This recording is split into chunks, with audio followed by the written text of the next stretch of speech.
there, I'm unmuted now. It's 6:30, so if we could have all members come online, that would be great. We can get started. We call the meeting to order for 6:30 for this meeting, Monday, May 1st, 2023, for the Committee of the Whole.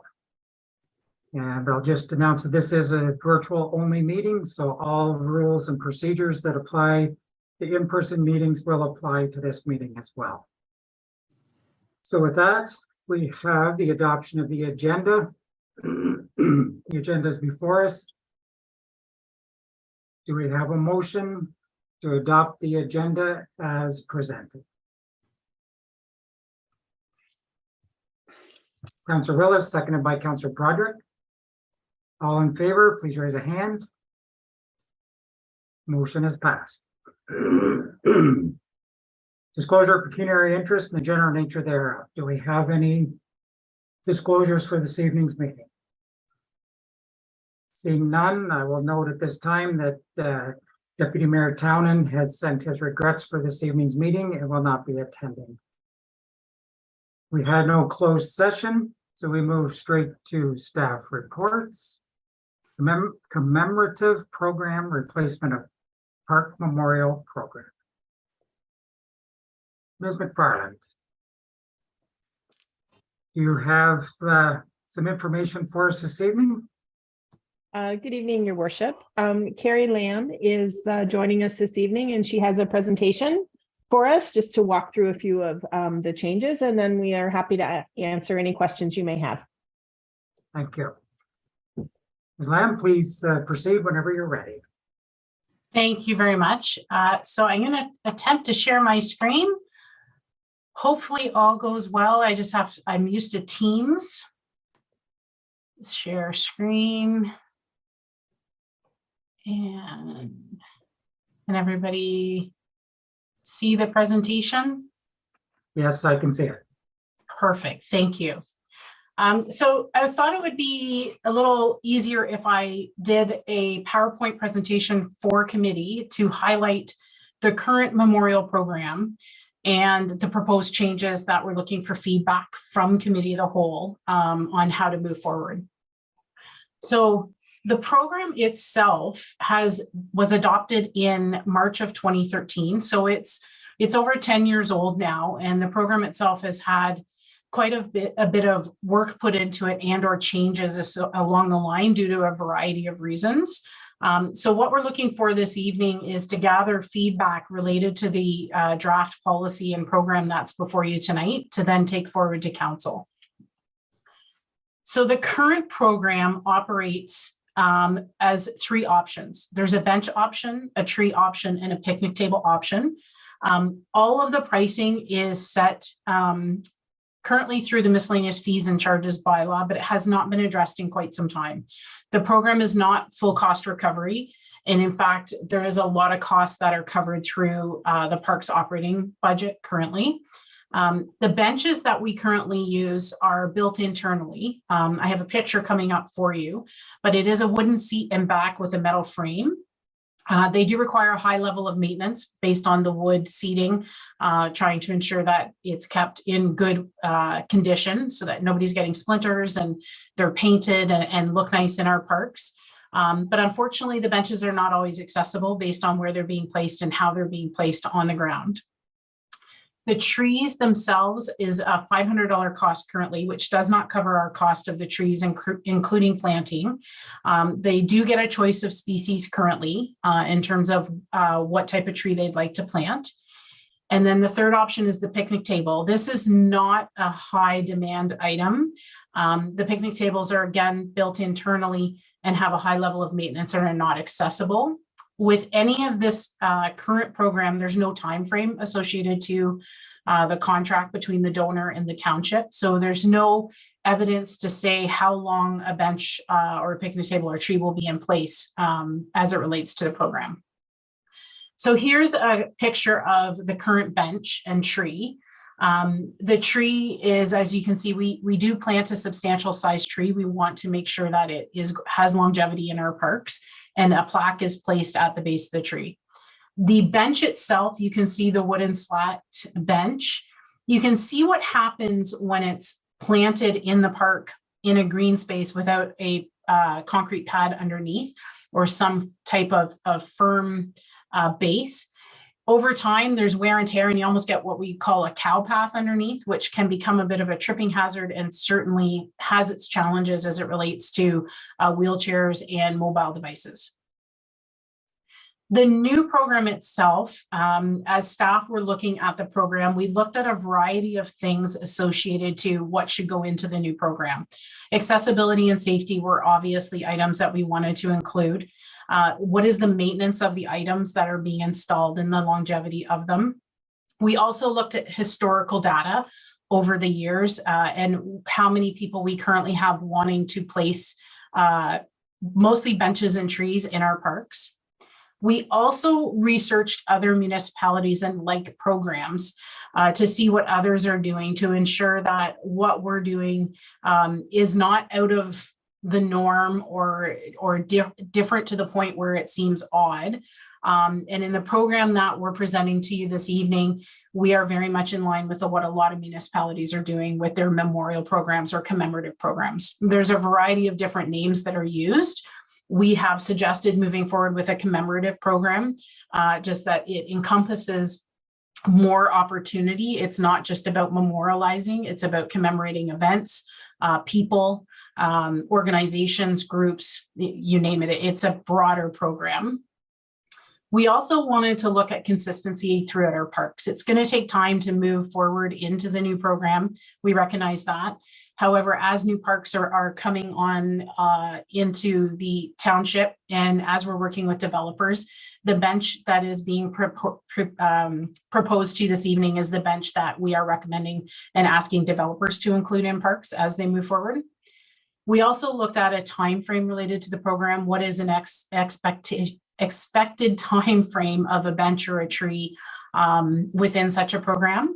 And then we also looked at a full cost recovery program. So how is the program funding itself without, I'll say, making a profit, but how is the program funding itself both from initial installation through to if there is any maintenance or vandalism or damage, those types of things. So with that said, we are bringing this evening the new commemorative program. This is what the new program will look like. You'll see the tree has not changed. Throughout the program, the biggest change with the trees is just the cost of the program to deliver it. And having a contract in place that talks a bit about if the tree dies within the first 3 years, those types of things. So I'll talk about that. The bench itself, this is an example of a bench that's currently in Babcock Mill Park. We have gone ahead and over the years, we've moved forward with this type of bench for a number of reasons. One is accessibility. And as we're developing some of our newer parks or refurbishing our parks and benches are being added, the township is moving forward with this type of a bench, specifically accessibility, safety, and longevity. With this type of bench, we're not having to do the regular maintenance that we were seeing before. And as you can see on the right-hand side of your picture is where you can have a wheelchair actually sitting beside the bench and enjoying the park with the rest of the people that they're with, whether it be family members or friends. So in the new program, the prices do change drastically, and that has a lot to do with the type of product that we're now installing or proposing to install and the costs associated to that. So with this, it would be the bench we're looking at, and I noticed I have a price difference in the recommendation, and I'll clarify that at the end.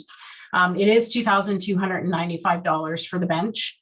That covers the cost of the bench, the cost of the installation, staff time to administer the program. It also covers the cost of the plaque and the concrete pad that goes underneath it. Staff are proposing a 10-year commitment associated to the bench for this price, and that at the end of the 10 years, should the donor wish to proceed with continuing to support that bench, that there be a renewal fee associated to that. And that has a lot to do with us continuing to maintain that area, whether it be the ground around it, any damage, vandalism, touch up of painting, those types of things. The tree itself is about $995 cost between the actual cost of purchasing the tree and the installation in the plaque with the rock. So the plaque sits on a rock at the base of the tree. A donor would still have option of tree species to be planted. And if the tree has difficulty with survival within the first 3 years, then the township would replace that tree at no charge. I should reference that if the bench that I previously spoke about is damaged and or vandalized in the first 10 years, that the township would replace that bench at no charge to the donor with the program that's being presented tonight. We are not recommending to continue to include a picnic table for a number of reasons. One being that we have not seen a high demand for picnic tables, and two being it is very price prohibitive. The cost of a like picnic table to our bench that provides us with accessible seating at the end, a solid base that goes under it, and a piece of furniture that has longevity to it is very cost prohibitive. We're looking at upwards of $4,000 for that type of a program. With this program in front of you right now, this is full cost recovery. This is not making a profit. This is us covering the cost of the actual infrastructure itself with the administration costs. So an hour of staff time to administer the sale of the and make the arrangements for the plaque and those types of things. As I indicated, it's full cost recovery. What we are recommending is within that full cost recovery is there's a $200 fee that would be transferred to a reserve account. And we're recommending that we create a reserve account that is there to support the program. So if there are repairs, maintenance, replacement of items needed due to damage, the trees that may not make it for the first 3 years, those types of things, those would be funded out of the reserve account. We then also recommend that we continue to include the program in the miscellaneous fees bylaw, and that way, as the pricing for the program changes, our costs to actually operate the program, we can adjust the cost of the program annually through the fee bylaw or the fee bylaw review. So the recommendation before you tonight, and again, I apologize, there's a typo, is that the bench be $2,295, not $2,995. The commemorative tree would be $995, and the bench renewal would be $759.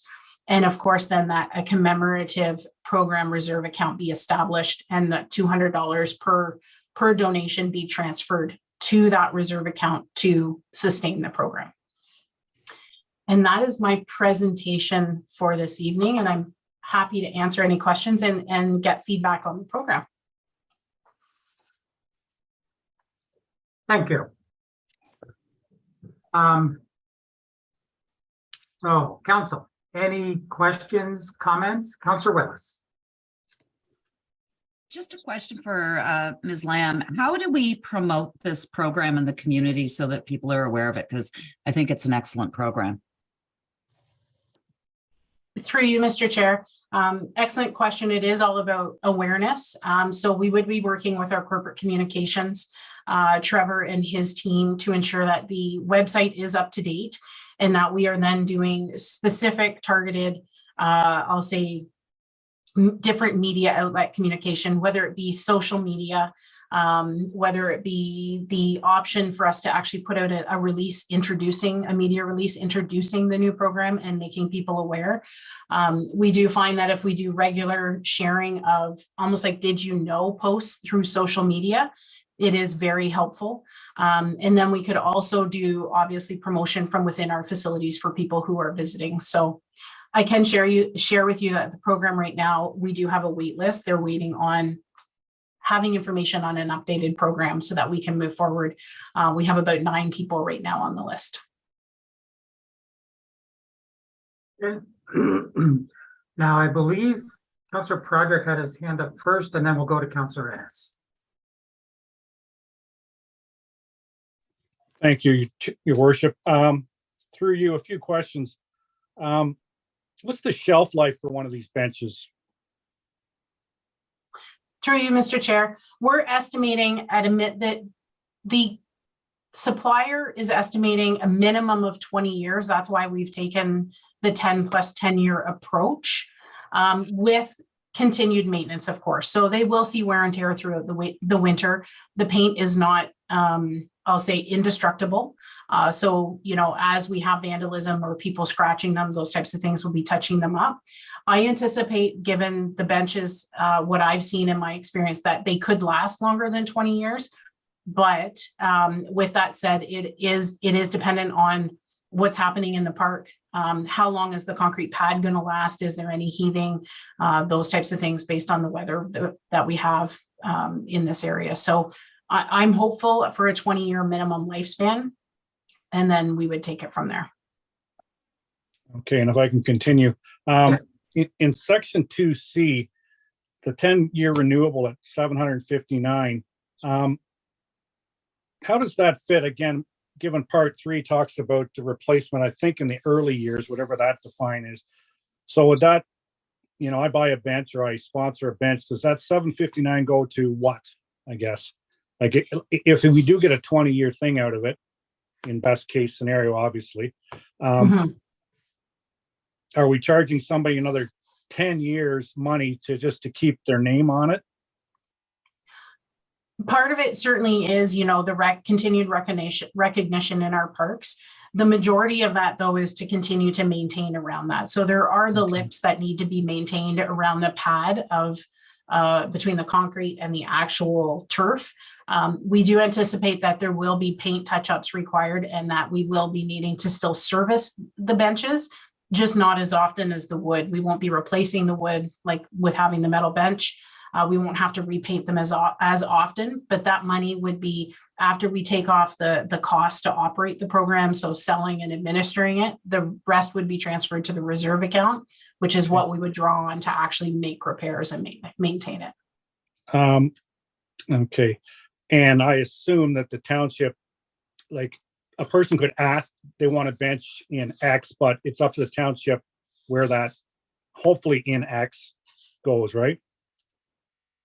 Through you, Mr. Chair, that's correct. So right now, what we do, and we'll continue to do this, is we take the inquiry. We then, as staff, meet with the donor, possible donor on site in the park that they would like to have it placed in. And if there is space there and it makes sense, then we would certainly plant in that location. We do have a couple of parks where we're getting to the point where we would recommend not planting, and while I'll always recommend planting, not recommend adding any additional benches because there are some needs in some other areas.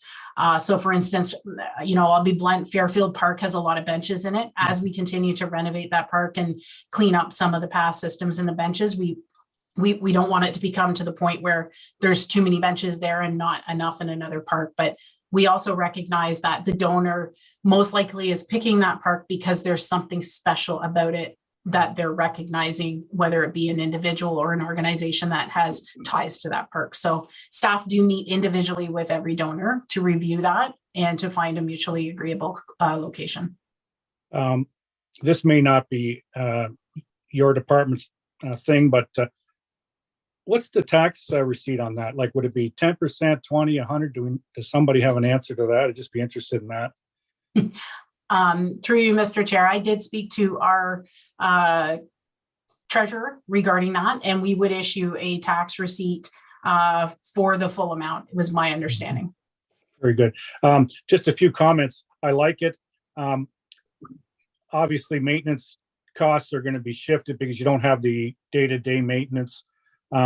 Accessibility is important. My only worry is your picture was great because the bench was right in an area that was obviously paved, a path where, and I should hate myself for saying this, the park near my house, which I don't know the name of, is all gravel. So there is a bench there, but right now, the path honestly would be impassable with a person in a wheelchair.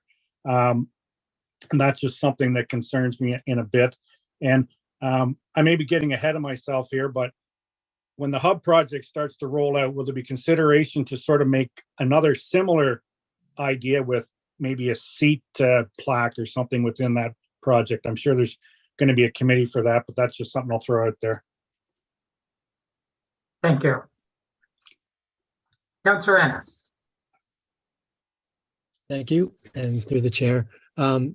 Ms. Lamb already sort of touched on this a bit through Councillor Broderick's questions, but Just if there's anything else, just along the idea, give us a sense of what's this current status of benches and trees in part at an overall level, kind of in parks and trails and Loyalist, and are we kind of close to how many we need, or is there still quite a bit of opportunity for both benches and trees, or is there a difference between whether there's opportunities for more benches or trees? It's just if they had anything else on that.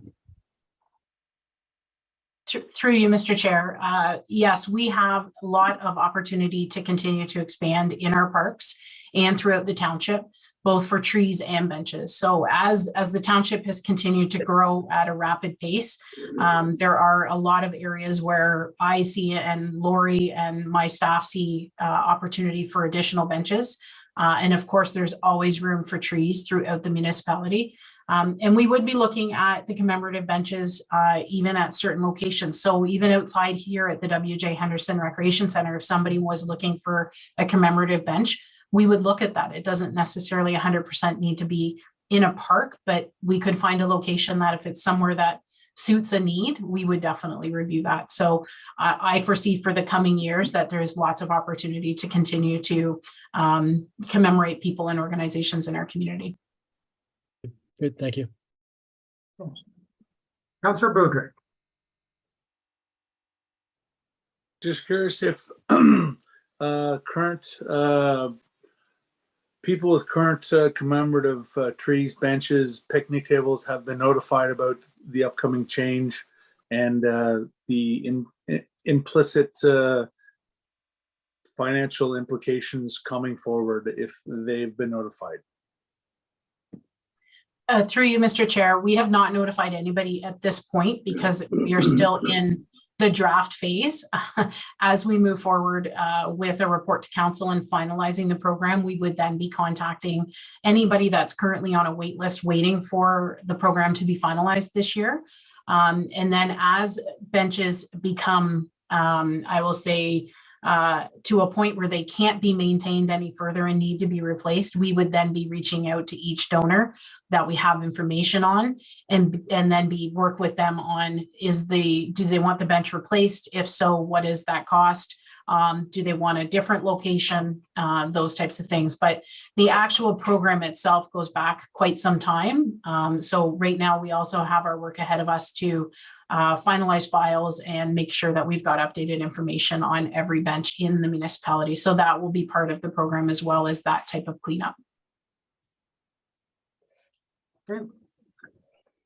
Councillor Parks.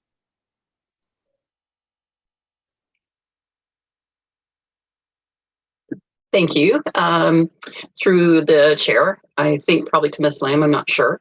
I was just wondering, the tree program that the township is doing with the planting, the 20,000 trees, and would those trees qualify for this program too?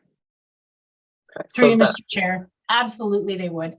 The actions identified in our climate action plan don't have to fall just with the township. That number of 20,000 trees in 10 years actually relates to private property and public property. So every tree we plant certainly counts towards that goal.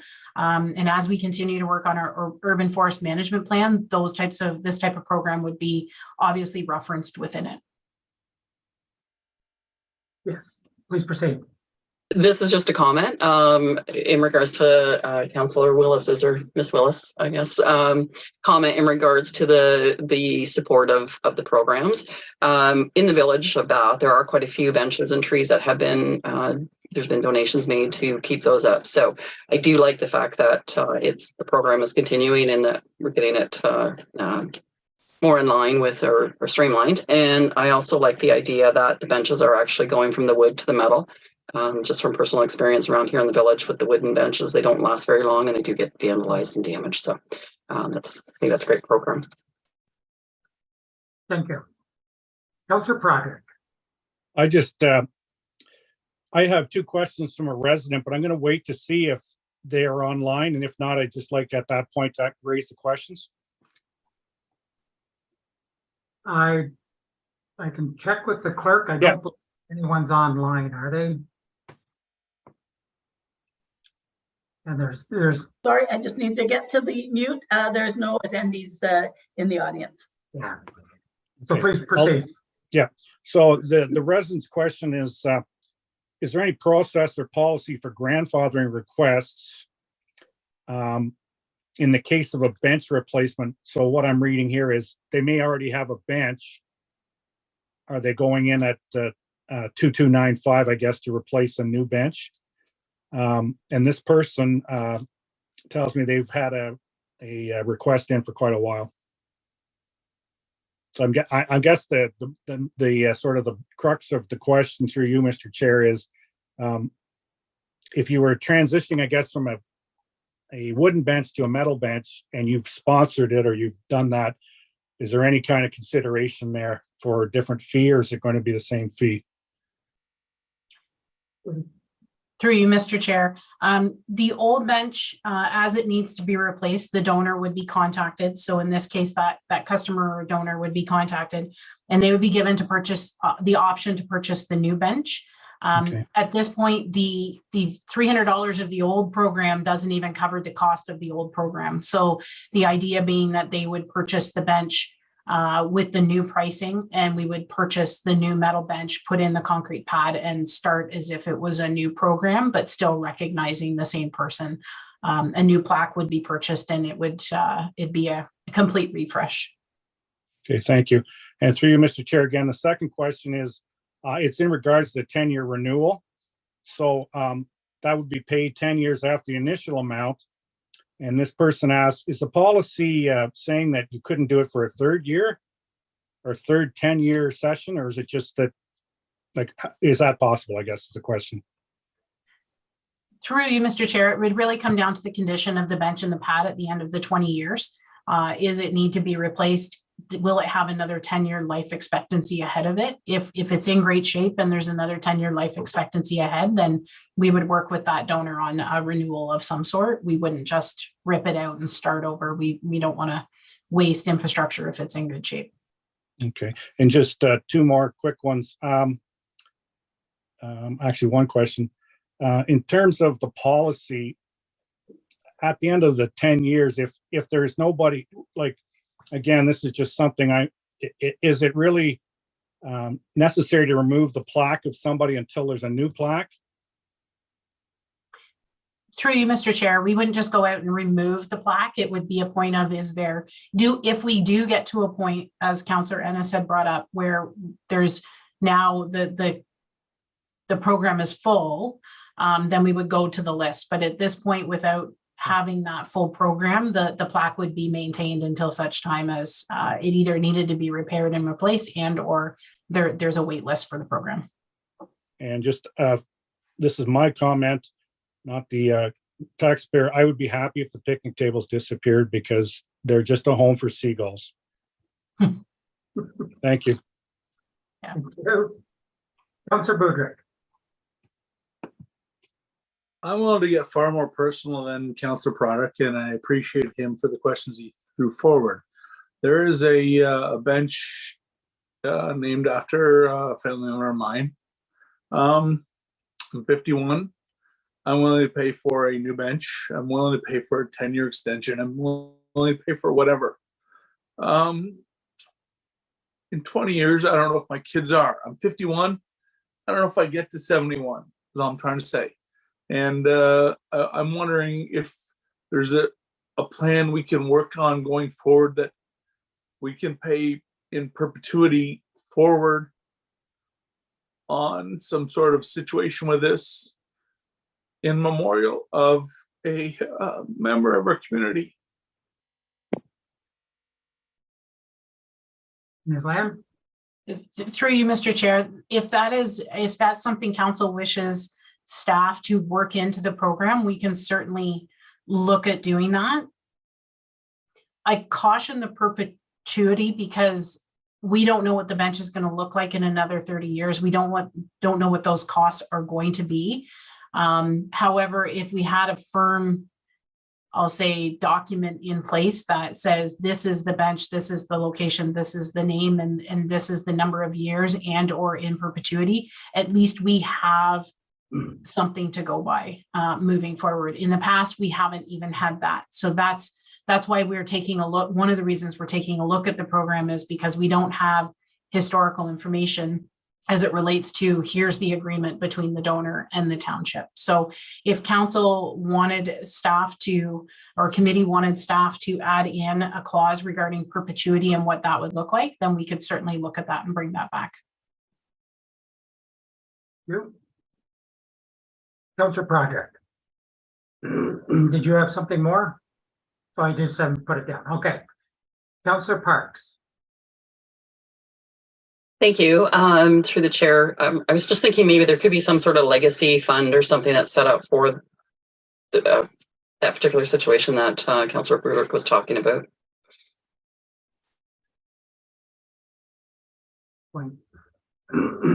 I'm assuming that BC staff are writing. I'm assuming that's something that can be reviewed and looked at, but not in this policy right now. Yeah, we could certainly look at that. Okay. Councillor Ennis. Thank you. And through the chair, just a comment. This sounds like a program that where there's opportunity and we want to, it's worth supporting. Just noting that if we're looking at and it seems to prove popular, if we're looking at 100% cost recovery, and that's somewhere in the range of an 8 to 10 factor increase on benches and a doubling of the cost of a tree. I just wonder what that's going to do to the number of people that come forward if we're talking a doubling of the tree cost and a 8 to 10 increase in benches. So just a comment. Thank you. Any other members have comments or questions? Councillor Parks. And then I'll come back to Councillor Project. Thank you, through the chair. I'm not sure if this would be for Ms. Lamb also. In regards to, like, in the village, there is a bench that was a commemorative bench that was installed for a gentleman that was with the Lions Club for many years. Would service industry still be able to do something like that through this program also?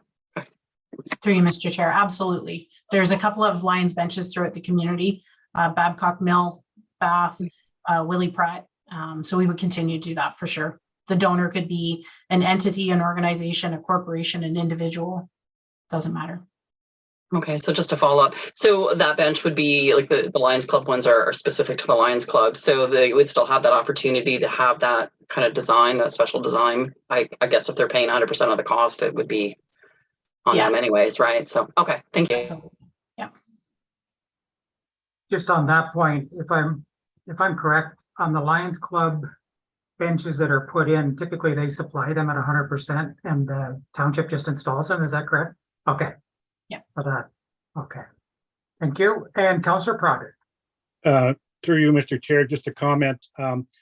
Given that the last policy update, I guess, was 2013, maybe we should put in the policy either, like a 2, 4, 3, some kind of review of costs within a certain time frame, so we don't end up with as Councillor Ennis said, a huge jump that people may look at and go, oh my God, that's unbelievable, but that's over 10 years. And maybe we, a 2 or 3 year review of the cost just to keep it trending so that we don't have these big jumps.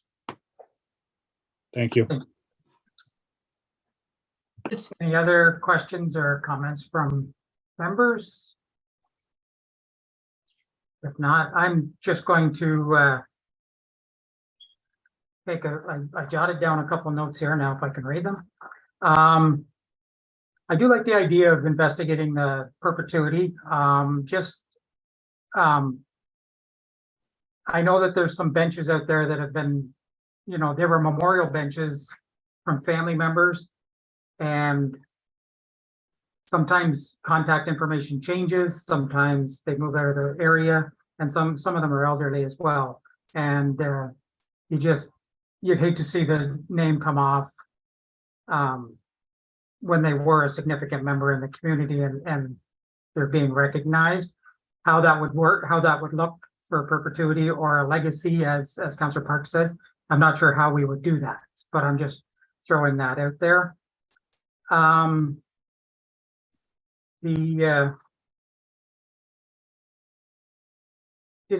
just going back to the presentation, there was a $200 reserve fund, like a $200 would go into a reserve fund.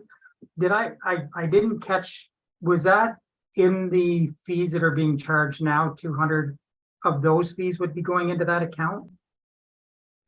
Through you, Mr. Chair, no, the current program does not have a fee, that type of fee in it. It is just to help offset the initial purchase and installation. The current program doesn't have the pricing that would suit such a transfer. Okay. I know there's a lot of existing benches. Some have been put in recently, and they were put in by either community groups or during, development or whatever. Can somebody have their name put on one of those existing benches and be able to identify those? They may be close to their house or in a park that, they really appreciate or something. Would that be part of this program as well? That's not currently in the program, but it is something that staff could add in terms of what the cost is. And we would have to take an inventory on how many of those benches there actually are. There would be limited. There are some, but once those would have names on them, they would, I would say, for lack of better terms, be sold out. Yeah. Yes, there'd be limited quantity for sure. Just some of them are in very ideal locations as well, near water and whatnot. So, yeah. And just a comment, I do like the fact that I've been asked a lot about this in the public, just from the residents, and there does seem to be a fair bit of interest in the program. I'm glad to see it's coming forward, and the accessibility alone is a huge factor that this did need to be updated to make it accessible, and also longevity as well. So I'm glad to see it come forward. Councillor Willis, did you have another item? Question? Yes, through you. Just a quick question. What's the timeline on ordering these benches from the supplier? And I'm thinking if it's a long time, would we carry an inventory of a few of them so that the families can see the benches installed rather quickly? Through you, Mr. Chair, there is a process related to the installation that includes an outside contractor related to the concrete pads. So within the policy right now, it's indicated that we would accept an intake year round. So we would constantly be accepting applications to the program. However, we would do a spring installation and a fall installation, and that would be to find efficiencies related to the contractor. So a contractor would come in and we would say, here's the four locations for the spring. And then in the fall, here's, let's say, 5 locations. Because of that, if we were doing the pads internally, it would be a little easier, but we're not. We just don't have that resource available. And we want to make sure it's done by a concrete specialist. So we would open all year to application, but do 2 installations a year.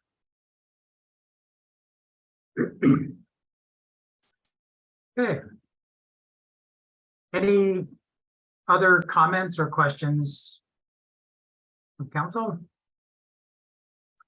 Seeing none.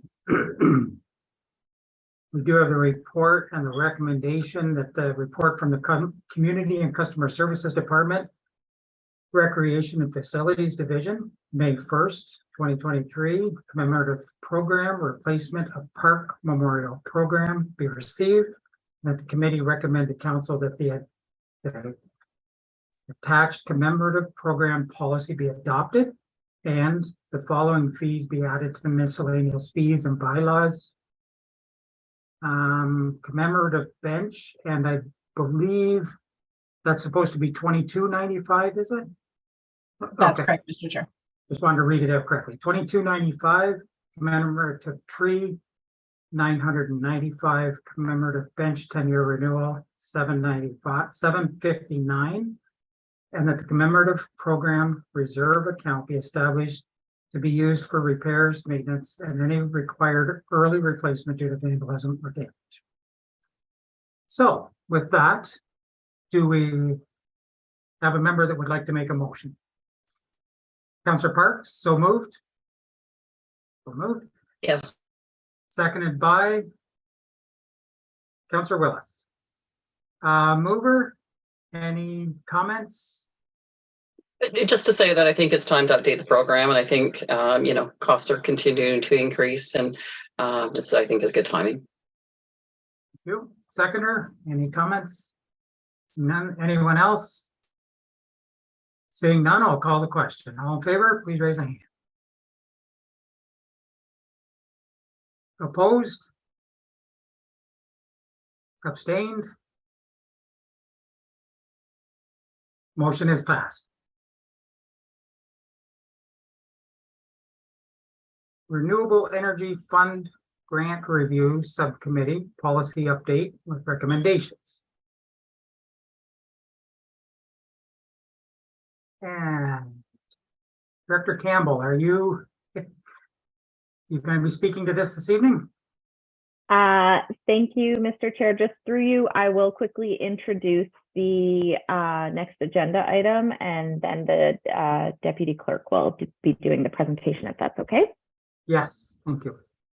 Okay, so the purpose of tonight's presentation is to continue the conversation about the updates to the Renewable Energy Fund grant policy. An important consideration in the approach for tonight's meeting is how we got to this point. So a committee of council was tasked with drafting the original policy, and then council made multiple amendments prior to passing the agreement. Given this history, the question became whether it was staff's place to presume changes to the policy. Following implementation of the policy and a couple of application intakes, the Ward 1 and Ward 2-3 subcommittees met jointly last year to review and discuss the policy and proposed further amendments. The report before you and tonight's presentation include details of the recommended policy changes from this meeting of the joint subcommittees. There are some suggested conversation pieces included in the report and presentation as well that resulted from implementation challenges experienced by staff over the last year. And we're looking to the committee for direction as to what you would like to see changed or reviewed as a result of your own reviews of the policy or discussions with constituents. So with that, I'll turn it over to the Deputy Clerk for the presentation. Thank you. Thank you. So, Deputy Clerk People, you are still muted. Thank you. Thank you, Jenna. So I'm just going to share my screen here. Everyone can let me know if they can see it. Yes, I can see it. Okay. And that's still on there? Yes. Okay, thank you. So I have a short PowerPoint to highlight the key points within the report that is being presented tonight and to provide a bit of context on the policy and why it's before Committee of the Whole tonight. So the discussion points, these will be just a review of what's in the report that's presented. So we have the policy background, challenges during the first year of the policy, summary of the recommendations found within the report, and further direction from council or Committee of the Whole. Sorry, just a note. I'm seeing the PowerPoint plus the sidebar with the speakers. Let me move that over. Is that better? Yeah, I mean, they're still there. It's fine as long as you're okay proceeding that way. Yep. Can you guys see the full screen though? Yes, we can. It's not impeding? No. Okay. Okay, so policy background. So the township receives funds annually from a community vibrancy fund agreement with Kingston Solar LP and the community benefit and road use agreement with Wind Electric. So within the community vibrancy fund through Kingston Solar, under Article 5, it lists the types of expenditures the monies can be used for. So there's land stewardship, municipal recreation facilities, community and protective services, roads and public municipal infrastructure, community improvement projects, cultural heritage projects or initiatives, and other community employment or business development related activities. During the first 5 years of funding, the funds are to be used towards community betterment projects within the project area. And the approximate value is $105,000 annually for the next 25 years that the township will receive from that agreement. So under the other one, the community benefit agreement with Wind Electric, under Part 4, the township is required to put the funds into a reserve fund, and the township can use as much as the principal and interest as council deems within their discretion. So they should be to the benefit of the township and its residents. And the approximate value is $530,000 over the next 20 years. That's each year annually. So in 2019, Council established the Renewable Energy Vibrancy Fund Advisory Committee. And the terms of reference is to make recommendations to Council regarding the structure and methodology for distribution of the vibrancy funds received from the two renewable energy projects I just talked about.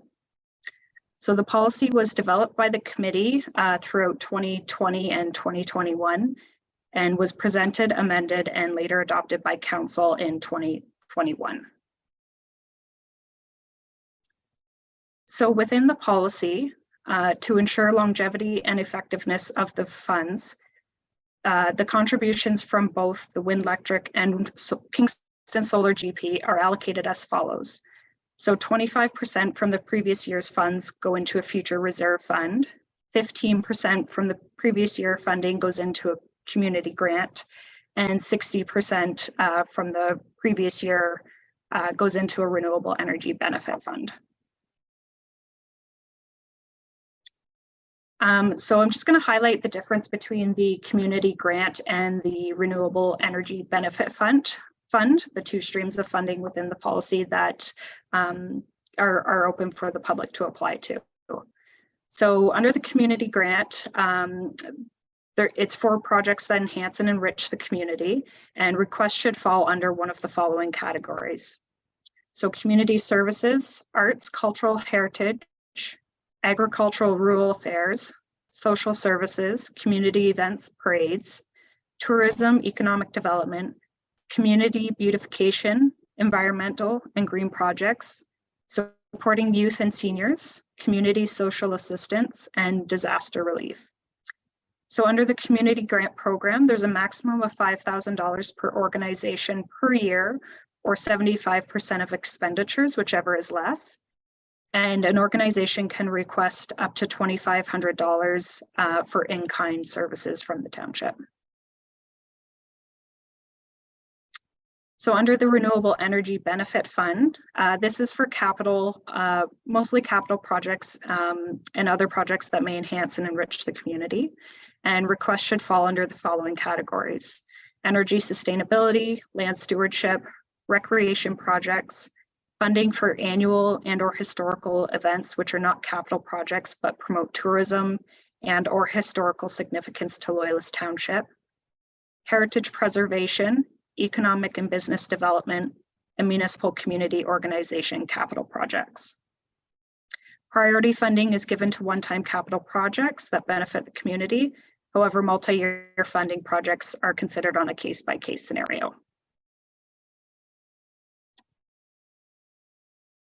So I'll just highlight 2022 was the first year of the program and the subcommittees that were reviewing the applications.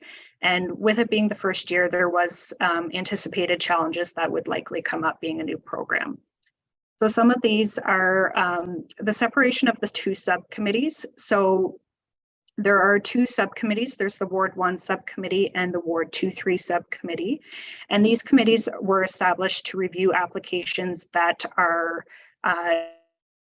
affect their areas. So Ward 1 would essentially review applications that happen in Ward 1, and the Ward 2-3 subcommittee would review applications for events or programs that happened in those areas of the township. So there was a couple times where an application would come forward and it benefited the township as a whole, all of its residents, not just specific to one area. So it wasn't, the subcommittee and staff wasn't sure where to put the application, whether it should go to just Ward 1 or to the Ward 2-3 subcommittee. Within the policy, applicants who receive a grant are required to do a project evaluation form and submit financial statements within 2 months of completing the project or in completion of the event, but in all cases by January 31st of the following year. Most of the applications or the project evaluation forms, came in for the January timeline, and this fell within the budget deliberations and year end. So it was difficult to review and provide support to the applicants if they needed help. This in turn, when the first intake for 2023 came up, one of the subcommittees had mentioned that it was also hard to review the applications without knowing if they had submitted their project, if returning grant applicants had submitted project evaluation forms. So that I'm just jumping into incomplete reporting. So eligibility and consistency in reporting requirements. So for this one, we had a individual receive a grant. They were in an organization, and we asked them to provide a third party review of their financials, whereas we didn't ask another individual to have this reporting requirement. The issue of large requests came up.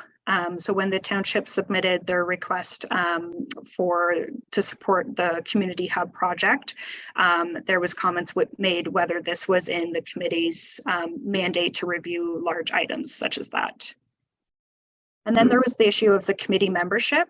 So over 2022, we did lose a few committee members due to various reasons. So it's been hard to keep committee membership up, not just with this committee, but committees across the board. So here is a summary of the recommendations. So I will just highlight this. It is within the subcommittees, both subcommittees' mandate to review the policy and to provide policy update recommendations to council. So the committee did meet on August 25th of 2022, and they had numerous, mostly housekeeping updates within the policy, but a few other changes that they're recommending for council consideration. So these ones are within the policy. So the first top two are kind of housekeeping. The committee did discuss they were trying to bring the application down a bit. It was quite large and onerous, and there was a lot of duplication in what was being asked. So they've requested that it be shortened up by removing some of the sections. So I won't go through that all in detail. I will highlight a couple of the other ones at the end here, the bigger changes.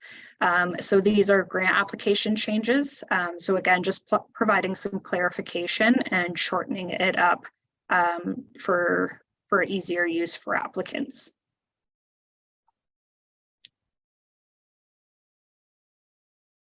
So some other considerations, committee structure. So the committee had recommended that the two subcommittees merge to form one committee.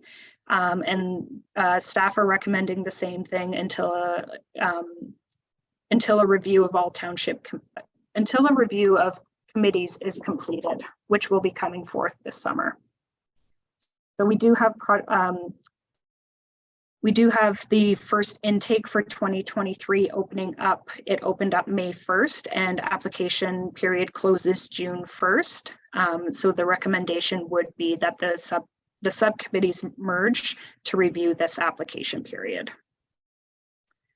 Reporting timelines. So we're recommending that the project evaluation forms and supporting financial statements be due 3 months after the completion of an event or a project. This would stagger some of the evaluation forms coming in, and it wouldn't be able to be relied on to hand them in at the end of the year when it's kind of a busy time for everyone. So other considerations. So the Committee of the Whole may want to consider whether delegation of authority be given to the CAO for to approve smaller grant requests. This could be whatever amount, but for those small organizations that are requesting $1,000 here, or it's a returning applicant each year for the same thing, whether they should have to go through the same process each year. Unincorporated recipients. So I kind of touched on this already. So whether a independent third party should provide a financial audit when funds are granted to an individual organization who is not incorporated as a nonprofit organization. Funding caps could be another discussion point. So whether the cap on community grants, currently set to $5,000 or 75% of the project cost, should be increased or decreased, and whether a cap should be considered for the Renewable Energy Benefit Fund. I kind of spoke to that point too. Currently, there is no cap on the Renewable Energy Benefit Fund, and we have received some large applications, and the committee had deferred to council the one time, and so that should be a consideration. Increased number of intakes. So this was a recommendation from the subcommittee meeting. They are recommending that there is 3 application periods within a year. And then there should be consideration on how much is available for each application period. So right now it's 50-50. So funds allocated are broken up. There's 50% available during the first intake and 50% available during the second. But this could be broken down to 33%. So it would be spread out equally across the 3 application periods, or whether 50% should be available for the first intake, and then the remainder 25 for the second and third intake. So with that, I will leave it from there. And if there's any questions, staff are here to answer, and Committee of the Whole can discuss any other options. And I'm just going to stop sharing my screen here. Thank you. So this is a fairly large item to review. So I guess I'll just open it up. Are there any initial thoughts or comments from the members? There's and then I'm thinking the list that the recommended considerations, there's 5 of them in our report. We could go through those and have a discussion on those as well, but I'll open it up to initial discussions if there is any. Councillor Willis. Thank you, through you. Thank you for the presentation to the Deputy Clerk. I did have one question. It mentioned that the Kingston Solar, the first 5 years were allocated to the specific project area. And I understand that the Ward 2-3 fund is where that money is. What happens after that first 5 years, and when does that 5 years run out?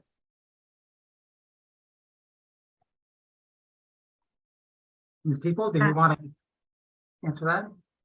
Yeah, through the chair to Councillor Willis. So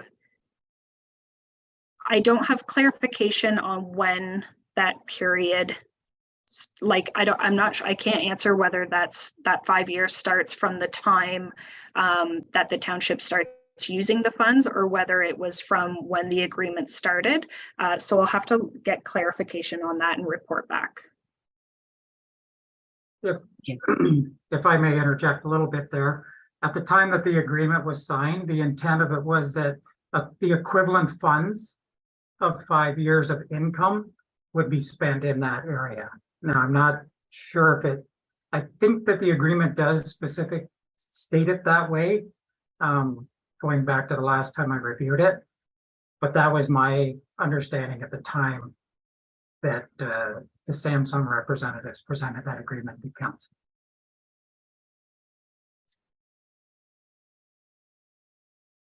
Anything else, Councillor Willis, at this time?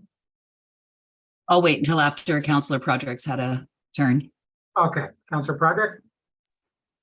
Thank you, Your Worship. Just a couple of quick ones. In section 6.3 of the policy, it mentions the reporting within 3 months of the completion of the project. Is there a timeline for a completion of projects within the application? So, you know, could a project go over more than 1 year into 2? Like, is there anything to sort of tighten that up so you're not waiting and waiting and waiting for a project report?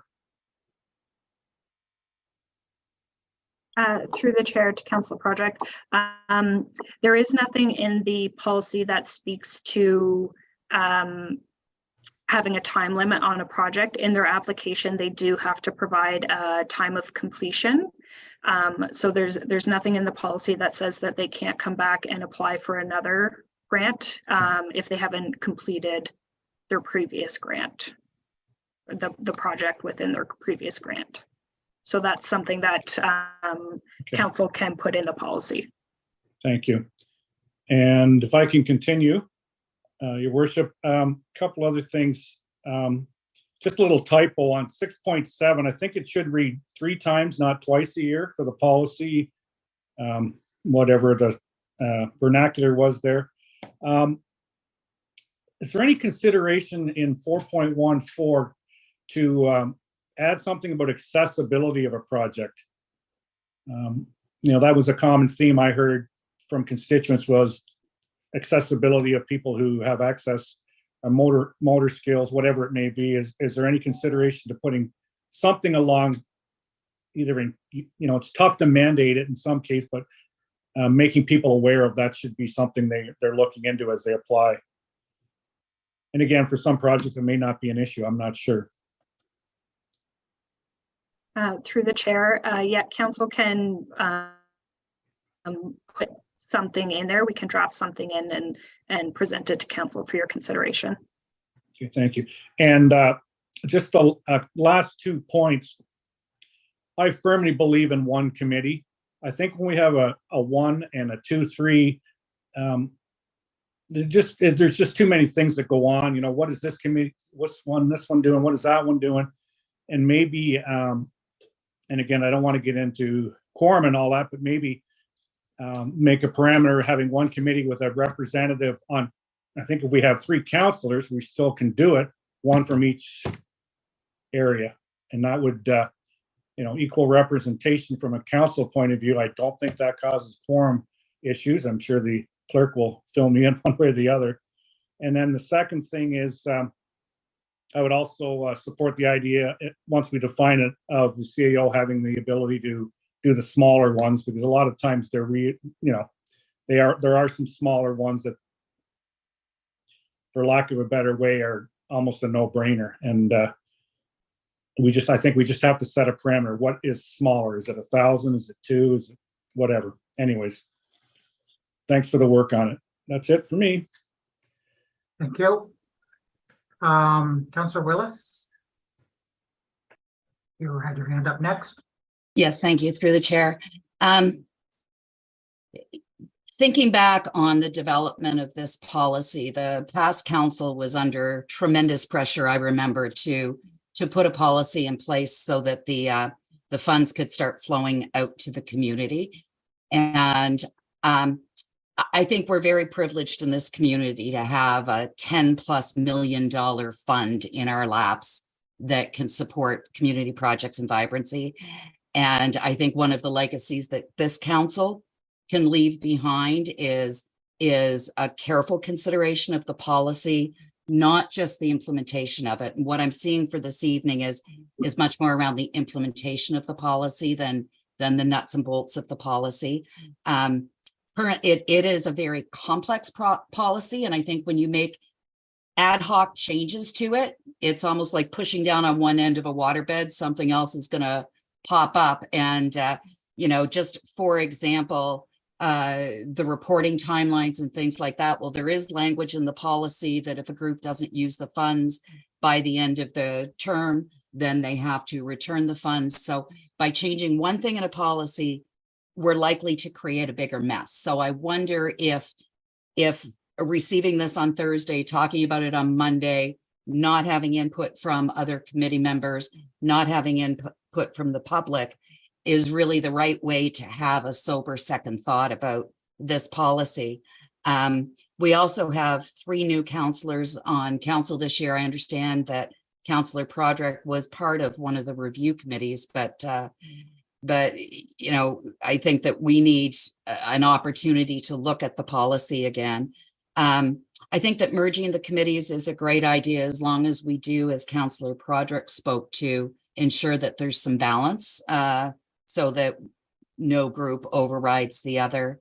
And so that's my thought on it, is I think this is a bigger topic than perhaps can be accomplished in one meeting. Thank you. Councillor Budrick. I would love to agree with Councillor Proderick and Councillor Willis. The fact that I'm fantastic. It should be one committee. It would make things easier on our municipal staff. The fact that we can have one meeting instead of 2, it would cut costs in that regard. And I think with proper, proportionate, populated interests in the committee, that everyone is represented in the municipality with proportionate standards. I think it's a fantastic idea. Thank you. Councillor Parks. Thank you for the chair. I also sat on that committee, have sat on the committee in regards to the vibrancy, and we did go through that policy in a lot of detail last summer. I think the deputy clerk has captured the majority of those discussions that we had. This is I feel, going to be a continuing developing policy as things come to light as the committees meet.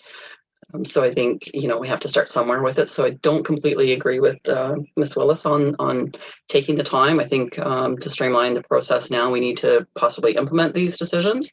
The other thing I would say is that I think it is a good idea, again, to support one committee as opposed to 2. I think it just balances out the workload, and it also makes the process a lot easier, because then the challenge that we had previously was we weren't sure what the other committees were doing. And I know the Ward 1 committee was the same way. So there was confusion back and forth as to what was permitted, what wasn't permitted, and all of that. So that's just my comments. Thank you. Councillor Proderick. If I could just add one more extension.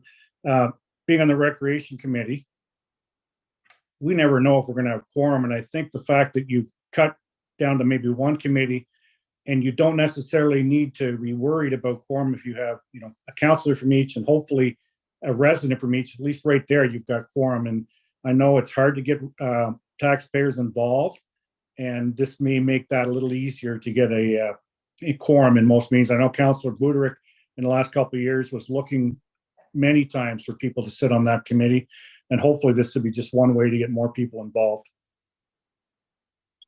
Thank you.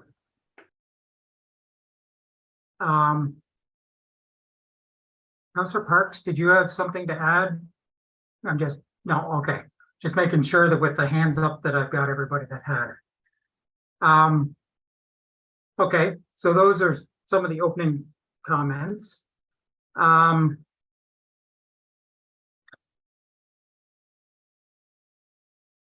So with that, do we want to go through the 5 items for recommending consideration, just to have a discussion and try and get some ideas?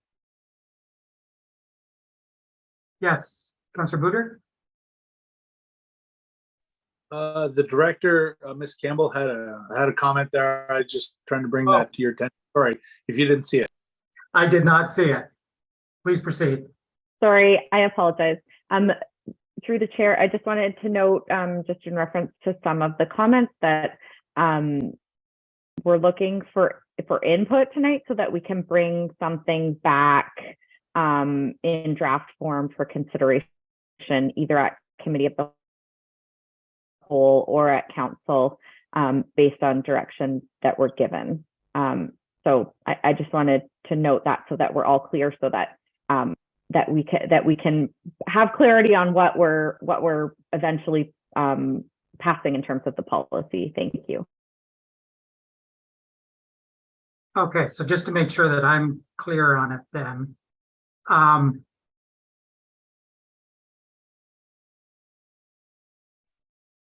We're just reviewing what would be changed on the terms of reference and the forms. And would that come back ahead of the overall review in the summer, or would it be rolled into it? Sorry, I didn't mean to confuse things. I just wanted to note, if you're going to pass resolutions of things you definitely want included, that's great. We're also looking for any other feedback of anything else that council would like us, or sorry, that the committee would like us to consider to bring back to a future meeting, where we would then pass all of the changes together. Okay. Okay, I see Councillor Willis. I believe you were first. Question for Ms. Campbell, I believe. Is there an intention to have public input into this, because there was none when the policy was originally put together?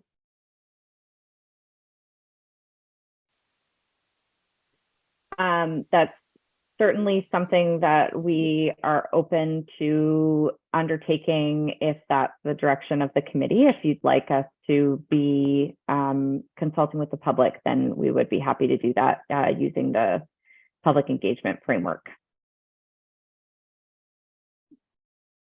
Okay, Councillor Prodrick.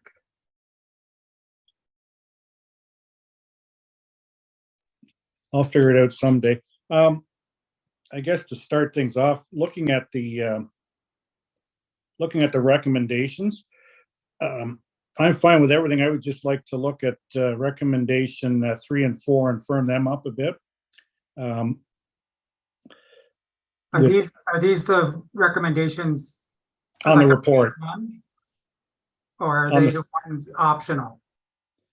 They're the recommendations right at the top of the report, the first 5. Okay, thank you. Please proceed. Okay, thank you. Again, through you, Mr. Mayor. I'd like to see number 3, just add a dollar amount given to delegating the authority of the CAO to approve smaller grants. In my experience on the committee a few years back, there was some recommendations under 1,000, and I don't know whether 1,000 is the right number or 2,000, given the $5,000 limit. So I'm just going to throw out 1,000 to the council or to the members of the committee and see what they think. And again, in number 4, I'd like to see that as written, but with the proviso or a sentence that the committee consists of at least 1 councillor from each ward and 1 member of the public from each ward. Okay. And I'll just leave that for conversation. And just on that note there, I guess looking at, I'm not sure if it's the chairs of the individual committees or staff, was the intent that when they say merged, that they would still hold the same memberships, but they would all be in one committee? Or was it to change the membership that comprises the new committee.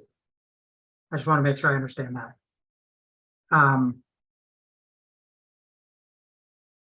Yes, Ms. Tebow? Through the chair, so the recommendation, the intent is to merge the two subcommittees as they are. So there is currently a counselor member from each ward between the two subcommittees. There is not currently a resident member from Ward 2 that's sitting on the committee. The Ward 2-3 subcommittee is down to 1 resident and 2 council members. So the intent was to merge the committees as they stand at this point, with a further review of the committees coming forward during the committee review discussion at a committee of the whole. So then you could make whatever changes you wanted. Okay, so having it that way, there would be a council member for every ward, and there would be the public from every ward as well. With the exception, there is no public member from Ward 2 at this time. Yes, currently. Okay. Currently. Okay, thank you. Councillor Parks.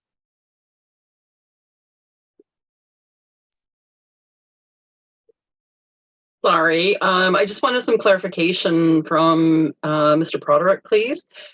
Or maybe actually from the deputy clerk, I'm not sure. When we're talking about the CAO approving a dollar amount, does that have to go to the committee first, the vibrancy committee first, and then go through the approval process there and then go to the CAO as opposed to coming to council? Is that sort of the clarification that we're looking for? Councillor Broderick, did you have any desire? I guess there's 2 ways to think of it.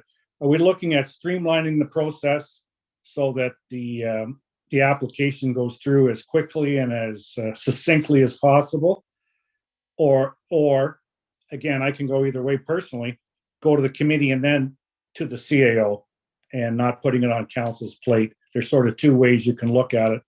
And I guess that's a discussion for everybody to have. I can live with either personally. If we're looking for expediency and you know, maybe cutting out a little, for lack of a better term, red tape and timing, I would support just going right to the CAO. But again, I can live either way. Okay. And just staying on that topic, I wasn't sure if staff had any thoughts on that. Was this directed by the committee, or was there a process that was favored, I guess? And maybe that's an unfair question. I'm just unsure myself whether the intent was to streamline it by not coming to council or the committee, but we can have that discussion and go further on that with the committee if that's. Through the chair, if I may, this wasn't recommended by the subcommittees. These were just kind of discussion points, examples of what could be discussed or what could happen with the policy. There were a few returning grant applicants requesting smaller amounts. So that's for the committee to discuss and decide. So it was just, okay, it was just open discussion. Director Campbell? I would just add, I think from my perspective, it was similar to what Mr. Broderick was saying in terms of trying to streamline things as best we can. So I don't think the intent of staff was that it would go through the committee, but if that's what this committee and council would prefer, then that's the way that we can write it up for sure. Okay, thank you. Councillor Budrick, I think you had your hand up next. Councillor Willis was ahead of me, sorry. Councillor Willis? Just on the topic of the CAO having approval, I think that this is a community fund and the committee is an important part of it. And I would hate to see any of the funds not being reviewed by the committee. Thank you. Councillor Budrick? Actually, through you, sir, back to Councillor Willis. If if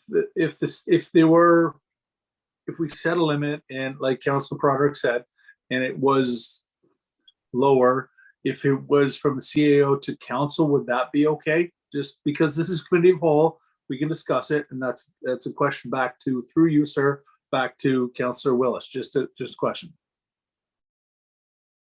Councillor Willis, did you? Yeah, I think just philosophically, and maybe I'm seeing it wrong, but I see this as being money that is owned by the community. It's not owned by us.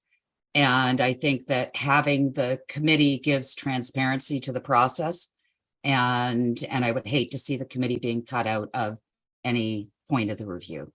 That's only a personal opinion. Okay. Oh, still through you, sir, still not done. And I appreciate that through Council Willis. I just, on a minor issue, because everything still has to come through the committee back to council anyway. That's why I was asking that. It's not a big issue. It's just getting a perspective. But anyway, on this going forward, I agree with the whole one committee issue. I believe in equal representation. I just hope that gets written into the policy of the new committee.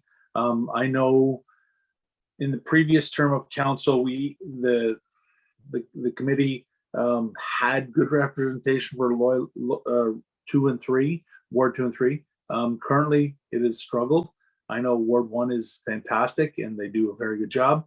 I just I'm hoping that things get written that there is equal representation. That is all. Okay. Director Campbell, did you have a comment or? Sorry, I just wanted to note that I have the answer to Ms. Willis's question about the solar agreement, if and when you'd like that information. Please, if you have it, why don't we go ahead and share it now? Okay, thank you. So the payments are made annually within 60 days of the anniversary of the commercial operation date. I do not have that date, but I will search that out.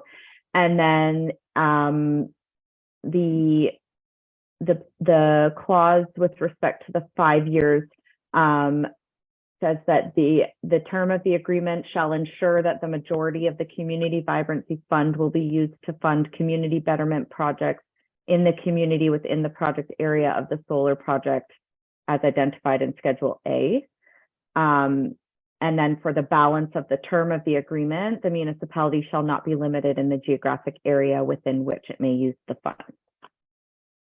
So we will get the date of the commercial operation date. Okay. Thank you.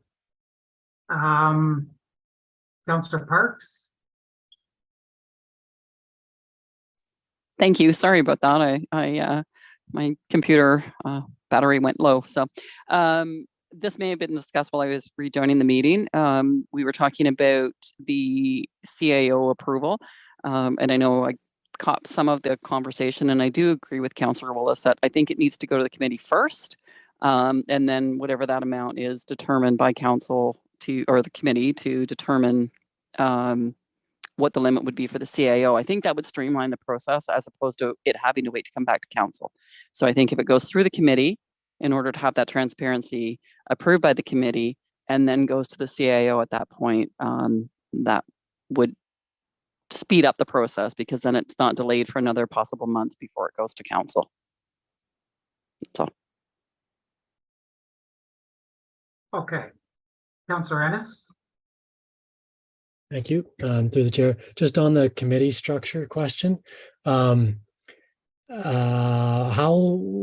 trying to get an idea of how long this sort of interim committee structure would be in place, as I understand staff are looking at a comprehensive review of the committees. Just an idea of the timeline before we might get to a more steady state. Director. We're aiming to bring the full committee review report to the committee of the whole meeting in June. So depending on how that discussion goes, we would hope that shortly after that, the new committee structures would be in place. Okay, thank you. Just to streamline the discussion, I know Councillor Project's got your hand up, and I'm just thinking, there's been a lot of discussion on the CAO approval. Could we, how about if we focus on that discussion and then come to a consensus, and then we can move to another item, and that way we can stay focused throughout it as the items come up. So Councillor Project, you had your hand up. Was it related to that? Yeah. Okay, please proceed then. Yeah, just to further extend, I guess it was Councillor Parks. I guess then I'm fine with that process where it goes through the committee. I guess then as far as the CAO's role then would be, is that a role to rubber stamp the committee? Is it to move ahead with whatever the project is without it going to council? Does the CAO have right to say no and send it back to the committee like that? Those are the things that, you know, we talk about things that we don't anticipate, but that's one I anticipate right off the top. Is the CAO then just the rubber stamp for everything, or does he or she, depending on where we're at, have the right to send a project back to the committee? So are they a decision maker or are they a processor? Yes, exactly. Okay.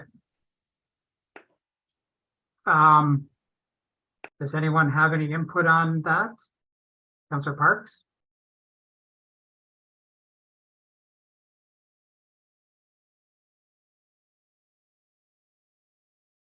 You're muted still. Too many buttons. It could go through the vibrancy committee to the CAO for that dollar amount that council would select. If the CAO turned it down, then I think the applicant could still possibly take it back to council, because council in the end had the final decision making. Even if a vibrancy committee did approve an application, council still had the ability to stamp it and move it forward or not. So I think that would still be the same process.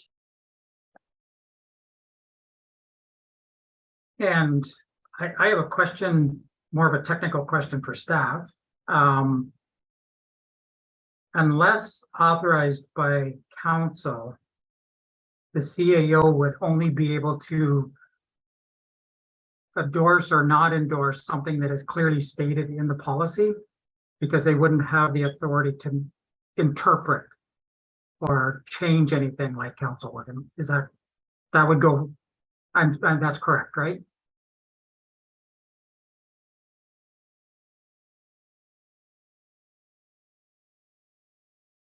Or is that another unfair question?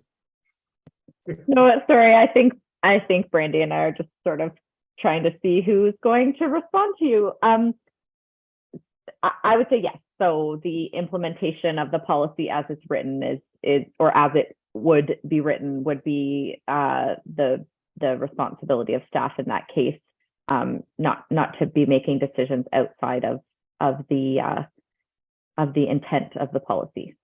Okay. Thank you. Councillor Willis.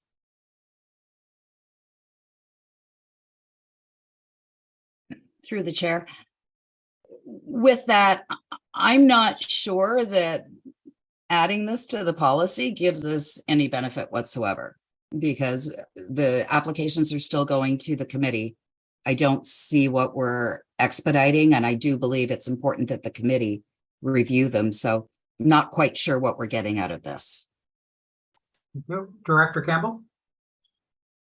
So staff has also been reviewing the ad hoc council ad hoc grant policy of late, as a result of direction from council previously to look at that policy specifically in relation to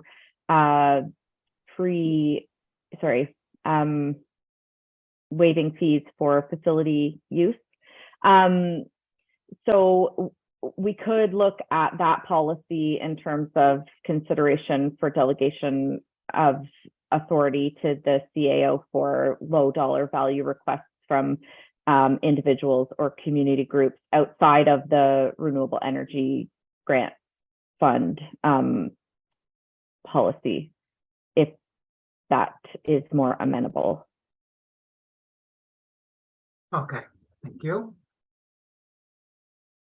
Any other discussion on the delegation to the CAO for approvals?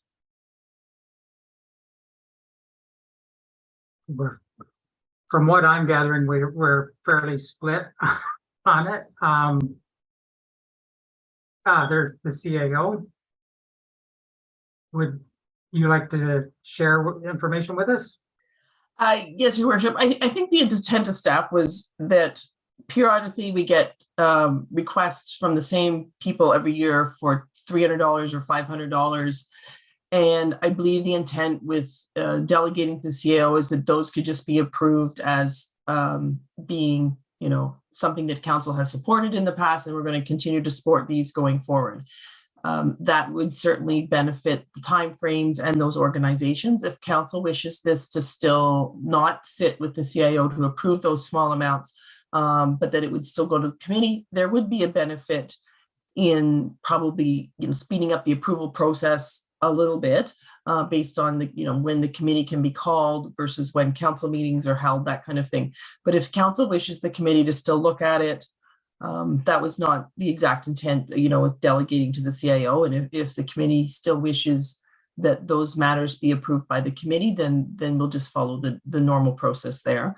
It was really just sometimes there's some very low dollar amounts that are taking up a lot of committee and council time for approvals going forward. Approval of $500 out of $10 million. On occasion, as these continue for years and years and years, it does seem more efficient that there would be some limit before they had to go to council. But as Councillor Willis has stated, she feels this is a community money and council needs to approve every approval of all requests for that, in which case it would probably follow the similar process. Thank you. I can never actually see the CIO ever denying something that's been approved by a committee of councillor and residents. That it's really just so that it doesn't have to go to the council then, that once the committee approves these under a certain dollar value, they just get approved. And perhaps it's not delegated to the CIO, but it's really just delegated to the committee to approve grants of so much. And if the committee approves those, then staff can process them. That's a good way of putting it, actually, is it was actually authorized the committee to make the final decision and it wouldn't come to council. That's another option. Thank you. Councillor Broderick, I believe you were next. Yeah, so I guess the one thing I would add, if we're going to have 3 reporting periods now, maybe it's a question of scheduling and having that meeting like 2 weeks ahead of a council meeting. So, there's a tighter timeline, because when you're doing it twice a year, theoretically, that's a big timeline. And the other thing, whether it's approved at committee level or by CAO, I would guess we'd almost get like a report like we get from the building department and different reports saying, this was approved, council approve it, receive and accept. But I do think if we looked at the scheduling, this might tighten it up and move that timeline ahead, given that there's three intake dates.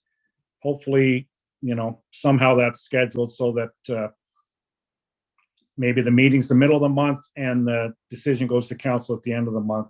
Trying to put a 2-week sort of window on it. Thank you. Councillor Willis.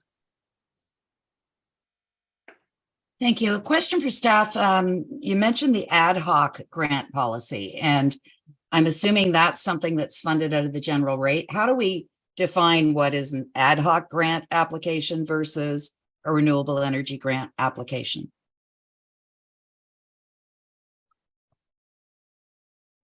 Anyone wish to, Director? Yeah, thank you through the chair. So Currently, the ad hoc policy has much lower limits. So the limits for an individual is $200 and the limit for an organization is $500. So that's one of the ways. The ad hoc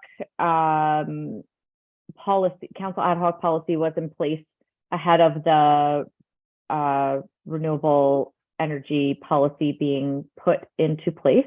The renewable energy policy does specifically speak to organizations as applicants for the most part.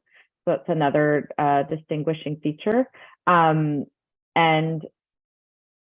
generally, there isn't a specific practice if it's a low dollar amount value that meets the requirements of the ad hoc policy. There isn't a specific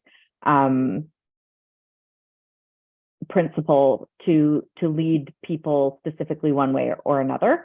And then the other thing that we run into is the requests for waiving the fees for facility use, which is a separate line item in the budget currently. So that's what's being cleaned up, coming to a council meeting soon. Thank you. Councillor Boudreau. Here's a strange thought.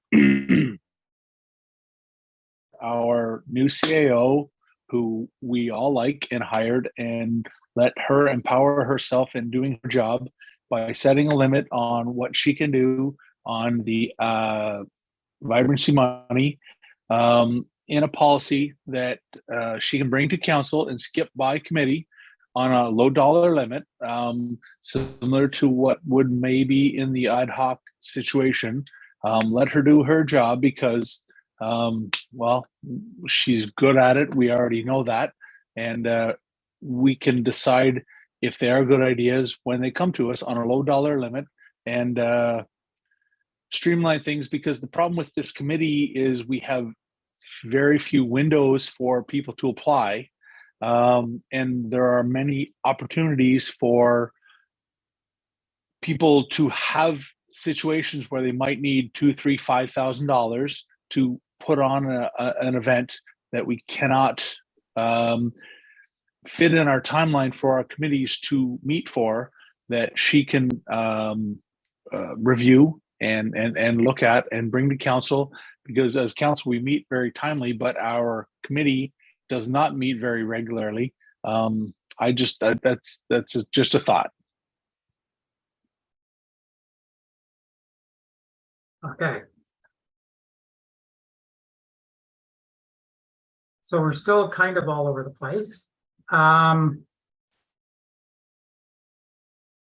We've had different dollar values out there and different suggestions. Councillor Willis? Sorry, just through you to Councillor Bruderick, just looking for clarity. So are we suggesting that those lower dollar amount grant applications would not be coming in the 2 or 3 intakes, that they would come directly to the CAO at any point in time for her review and approval and then come to council? I'm not quite sure what we're changing there. Councillor Boudreau? Well, through you, sir, back to Councillor Willis. Being on the previous committee and Councillor Willis can understand being on this committee now, we don't meet very often. Our intake window is limited.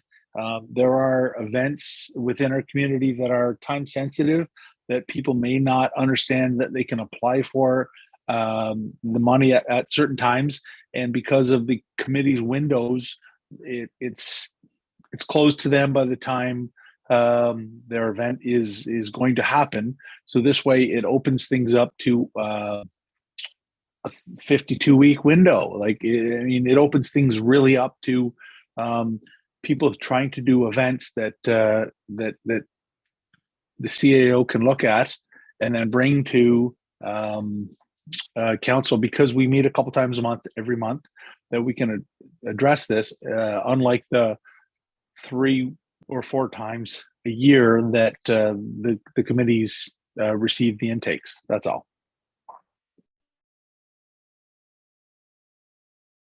And I see the CAO has come back online. Do you have something to share? Certainly, I hear a sort of both sides of the same story. I think here it has to do a little bit with being responsive to the community and the needs of the community in terms of getting this money out, having proper reviews. I do think having certain intake numbers, and whether that be 3 or 4, does also maybe force a little bit for community organizations to plan their events a little bit, ahead of time, so that these are planned and we know, they can know when to expect that kind of thing. There is administrative time and time required by committee members, by staff to administer each of these intakes, while we are trying to improve and find efficiencies with the information that's requested and make it that kind of thing.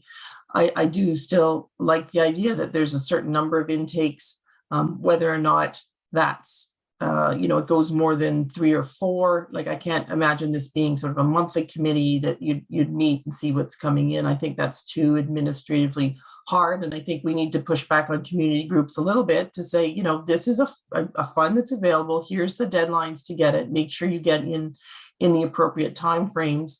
And then I do think the committee can meet enough times to be able to consider that. I'm not asking, I was just trying to find efficiencies with getting some of the very low dollar value money out to residents and groups that are really just looking for a little bit of a hand up, and whether it's delegated to the CAO or to the committee itself to approve grants less than $1,000 for say, or something like that, then the committee in its reporting could say, and we approve these, council, just so you can see it, but that it's already been approved at the committee level, and staff can then proceed with getting the money in the hands of those community groups. I don't really see that there's a need to have something that's essentially, we have to respond to claims as they come in. I think that is potentially too much of a time waster for staff to process them ad hoc. It would be better if they're grouped somewhat. Thank you. So just to try and move this forward, from what I've been hearing, first off, there's a dollar value limit that is being thrown around, $500 to $1,000. And then the two options were committee approval straight through and reported back to council, or CAO approved and report back to council. And so I guess probably the way to try to resolve this is maybe get us some kind of consensus on what the majority feels on this, and then we can formulate it into a resolution. So I guess the CAO or the committee approval probably would be the easiest one to start with first, and then we can attach a dollar value if either one of those are what everyone wishes. Councillor Prater. Thank you, Your Worship. My suggestion would be that all I guess requests for grants go through committee, and that grants under $1,000 then be approved by the CAO, and that any grants over $1,000 go through the process as it is now to council. So everything would go through the committee stage at first. So it would be approved by the committee then? Anything under 1,000 approved by the committee could be just moved ahead by the CAO. Anything approved by the committee over 1,000 would go to council. So they're approved by committee and then administered. Okay. Councillor Willis. I agree with that, as long as it's the committee that's doing the approval and the CAO is doing the implementation of it. My question, if an application for under $1,000 goes to the committee and it's not approved, would it still be presented to council as non-approved applications are presented to council now? I think to have a transparent report come back, it would almost have to be.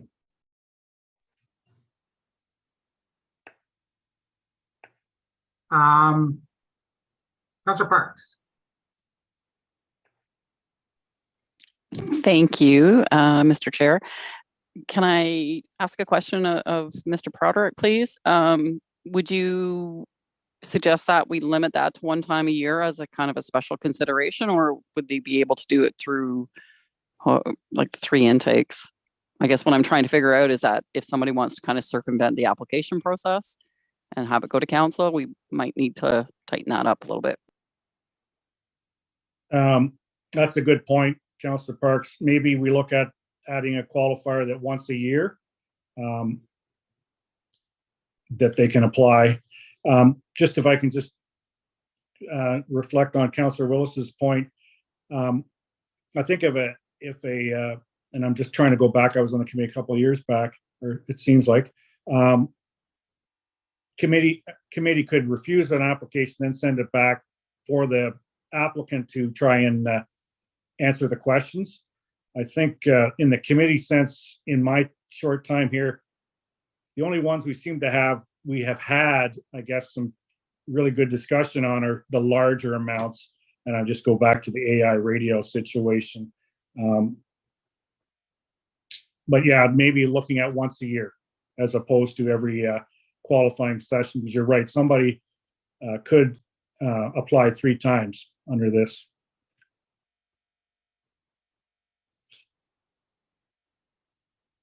Okay.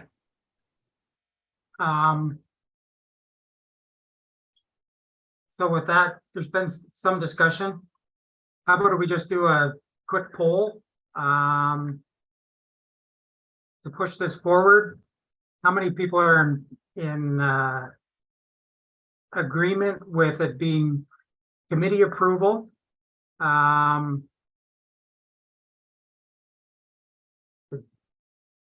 Committee approval that would then be administered directly by staff.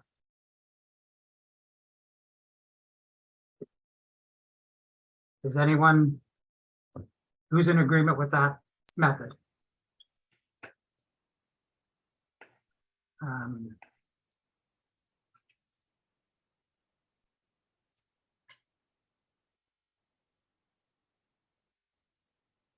So I'm assuming the raised hand is so everyone's in agreement with it being committee. No, that's a question for me. Oh, okay. Me as well. All right. I thought people were voting. Okay. No, same here. Okay. Councillor Prager. I think we need like staff in the sense that if it's approved, and again, we need the parameters, but saying approved by staff could leave it wide open to any. No, I said approved by committee and administered by staff. Oh, okay. I thought you said approved by staff. Sorry. So it would be approved. It would be approved or denied by the committee, and then instead of it coming to council, it would go to staff to be administered directly, and then a report would come back to council as how much was administered in that method. Would there be a dollar limit on that approval? Yes. Okay. And then my hand's up. Okay, Director Campbell, I saw your hand. No, you're good. Okay, so Councillor Boudreau. So, okay, before that, I mean, I'm okay with setting a parameter for the CO to approve without having to come back to committee. But if we were to have a committee approve it and it wouldn't have to come back to council, we would have to set the parameters of said new committee, because apparently we've in a roundabout way approved the one committee. And I'm not comfortable proving anything going forward, going from 2 committees to 1 committee and proving things until we have parameters of said committee.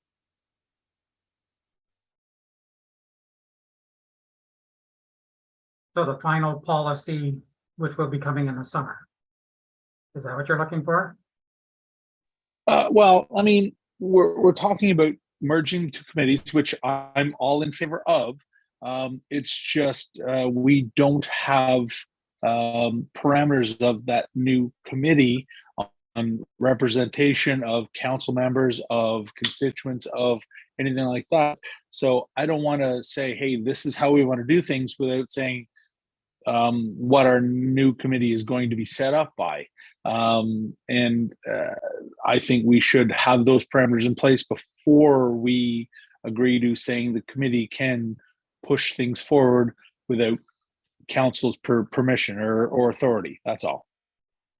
Okay. I understood that the way that it was, the merging was defined was that the current two committees would be merged with the same representation that there is right now. A counselor from each ward, and then representation from the wards as well.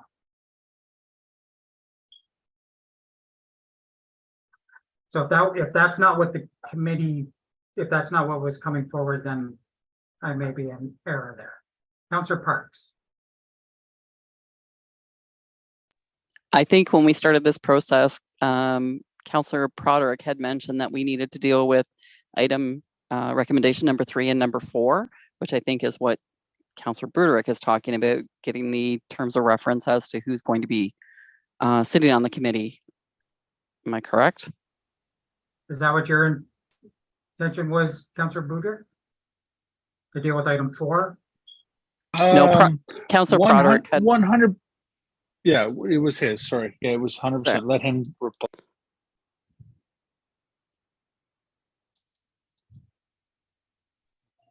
Yeah, my initial thing was to, sorry, I'm trying to find it here, to deal with number 4 in the interim to a final report in June, I think Director Campbell said. And I think if I think we've dealt with that, and now I think we're sort of, what's 3 going to look like? Given everything, I would even just say, for now, delete number 3 and move on with number 4, because we're going to have a review in June anyways. Is that the understanding everybody has? So I think we're getting hung up on a lot of little individual things as opposed to the big picture. And we're right now we're into the June. Are we right? Am I right on that? The June applications? I don't know who on staff. Is that correct? They're So, right, not. For the sake of expediency, we're looking at just this next set of presentations. So why don't we look at what we want in our committee structure and then just go through that committee structure until June when the report comes back. We may be sitting here in June doing a whole different conversation. Okay, Councillor Broderick. My issue with this whole situation moving forward is the Ward 2-3 committee used to hear from different groups in the village of Bath about different situations, and whether it be the pots on Main Street or Bath Canada Day or a few different things. That's where most of our applications came from. And without a member from Ward 2 sitting on that committee, I don't feel they're properly represented. And I think we should look at a new committee representation idea before we move forward with any of this, so that everyone in the municipality is looked after properly with representation.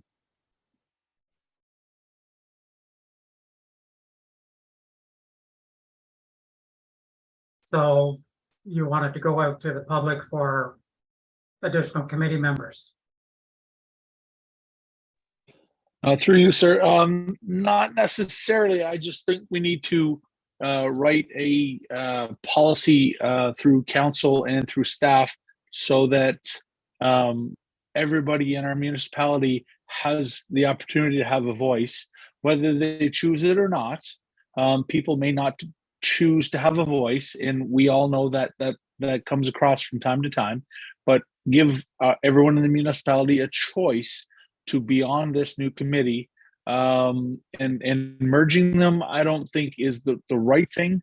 I think keeping the council members involved is a good thing, but I think we should give everyone in the municipality an option to be heard on this committee. That is all.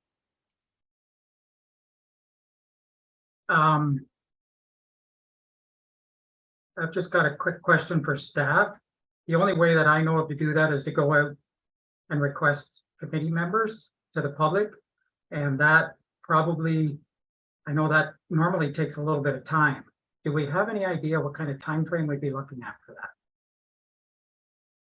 And sorry, Director, you had your hand up too, so you may have some other input as well. Yeah, sorry. Thank you. I was just anticipating your question. So it's a few months to post for new committee members. So I understand the thought, but that would be challenging in terms of the timelines we're talking about for the full committee review. So other options that might be available would be to leave the subcommittees as they are, to have council review the applications for the June intake, or to merge the committees. It would be definitely challenging for staff to advertise and receive the applications from new committee members and make a recommendation to council and have a new committee members in place in time to review those June applications. Thank you. Councilor Parks. Thank you. I was just going to actually kind of speak to what Ms. Campbell has spoken to in regards to this. The next intake is sort of in the works at this point in time. I'd be concerned that we're making sort of some rash decisions on this to try to process this through. And it may not be to the benefit of either the vibrancy committee, the people that are applying for it. So I'm wondering if we should be deferring, leaving things status quo as they are right now, and then dealing with that after the next intake, or after this intake, because the next intake isn't until September, Ms. Campbell?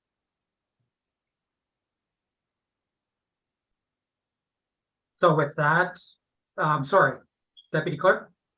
I was just going to say the next intake is January, I believe it opens up. If we stay with the two intakes. So in other words, defer until the overall report comes to council in June. That would be, I would support that. I just think this is too important of a decision on policy to try to push this through in time for this intake. I know it could affect some of the service industries and some of the volunteer groups, but I think it would be a wise decision of the committee and council. And I'm just going to go to the CAO. I see her hand is up, and I just want to make sure she's got pertinent information on this. Thank you, Your Worship. I am hearing council is reluctant to kind of jump into any changes here. Certainly with the makeup of the committee, and staff are bringing back a report to the next committee of the whole in June with respect to all committees, at which point council can consider the makeup of the committee independently of changes to the policy. We did bring this back for council's consideration, as there was some request in the last couple intakes for a relook at the policy. There's some things that I think are not working. And so tonight, what we're really looking for from council was input in terms of, was there anything that was proposed as suggested either by the joint committee or by staff that council is opposed to doing? Is there anything in addition that has not been mentioned that council wants to see changed in the policy? And the whole intent was so that we can get some direction in terms of going back to modify and do a revised policy then for council consideration.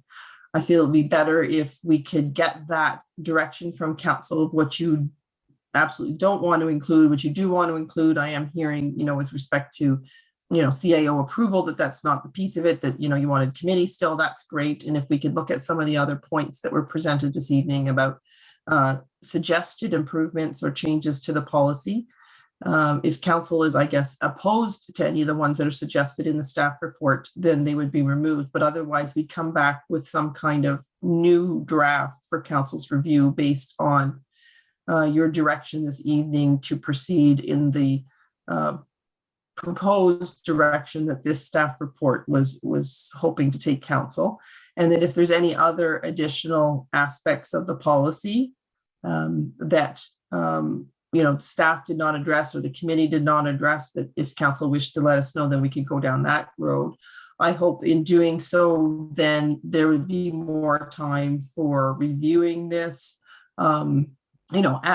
As the changes that are coming, we could prepare and provide council with a revised draft before it's on the agenda so that council can see and we can make sure we're going down the right route before it's brought back to council again. But tonight we're really just looking to see if the proposed changes from the committee members that they suggested or that staff are suggesting, if there's anything that council is sort of adamant of not getting in there, or other areas that you do want to see changed. Thank you.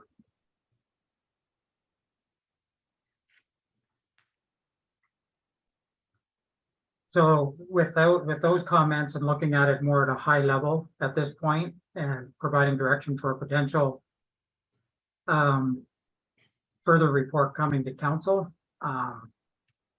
Councillor Willis. Through the chair, back on the merging of the committees, I agree with Councillor Parks that should be deferred until after this intake so that we can get through this next batch of applications with the status quo on the committees. A couple of things that I would like staff to consider as they review the policy is there are a number of inconsistencies in how the policy is written, particularly how the funds are allocated. So for example, it says under the renewable energy or under one of them that the Ward 1 portion of the money is 25% and absolutely no more than 25%, but then goes on to speak about a reserve fund that's been set up to create legacy for the funds. And if you read the 25% and not a penny more, then that would suggest that 50 years from now, if Ward 1 has exhausted that 25%, they wouldn't have access to that legacy fund. So I think there's some clarity of language that needs to come with the policy. The other thing I would like staff to consider is when there have been projects presented that apply for the Ward 1 fund and the Ward 2-3 fund, I think because Ward 1's allocation is 25%, the assumption has been that 25% of the contribution to that grant should come from the Ward 1 fund. But many of these projects, if they weren't funded through vibrancy, would be funded through the general rate. And Ward 1 is not 25% of the assessment for the township, nor is it 25% of the population of the township. So presupposing that we're going to get many more applications that go across all of the funds, looking at some sort of an allocation mechanism for that is fair and makes sense to everyone. Thank you. Councillor Broderick. Thank you. I'm going to find you first. I guess the only thing I would say, I'm happy to put it off until the review's done, but again, going under recommendation 4, just for the time being, I would just say maybe that if you change the word merge to meet concurrently, you could have both committees meeting simultaneously, and I believe that's happened previously. And just in terms of streamlining staff and so on, and I know that happened for the review. Yeah, and I'm fine with putting it off I guess, not putting it off, but reviewing it after the June input of staff for the committees, because I do think we're going to have this conversation again in June. You, Councilor Parks? Thank you. I was just going to add under item number 3, or the recommendation number 3, or the direction for number 3, that the wording could be something that says that consideration be given to delegating authority to the committee to approve smaller grant requests, especially for those organizations that request funds to a maximum of $1,000 per year. And then it could just be done, just changing a couple words. Thank you. Councilor Willis? Did you have anything more, or was your hand still up? Okay. So following along in the thoughts of what was shared with the CAO, looking at this at the higher level and policy, coming back with a draft policy of the direction that council wishes to go. If I'm hearing it right now, number 1, well, let's see. I guess the only one we haven't discussed is, do we want to go to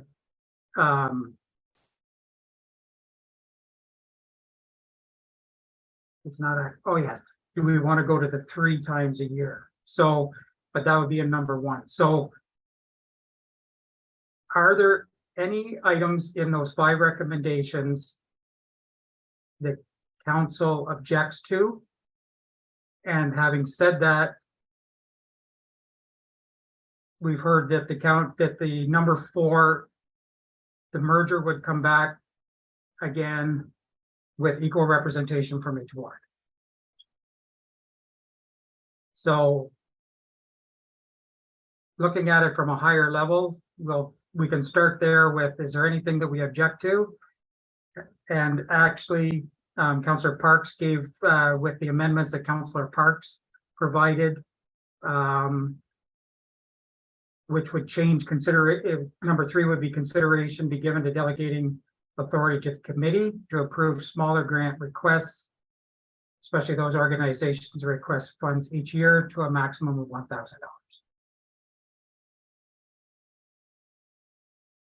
Does that encompass what you mentioned, Councillor Parks?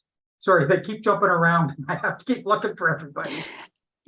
Yes, I think that I think we're on pretty good consensus on that, on the $1,000 amount, just based on conversation. I just wanted to ask for clarification from you. Sorry about item number 4. No, sorry, item number. Oh, geez, now I've forgotten. Never mind. I'll come back to it. Okay. So with those recommendations, are there any other changes that we want or additions to go back to staff to compile the updated policy? Councillor Willis? Sorry, I remembered what I forgot earlier. Just to underscore that I'm hoping that there's public consultation as we look at this policy moving forward, because I think we do have an opportunity to improve it and also build awareness in the community. Because one of the things that has surprised me is how few applications we've gotten, which would suggest that many of the great groups out there don't know this money's available to them. Thank you. Councillor Ennis. Thank you, the chair.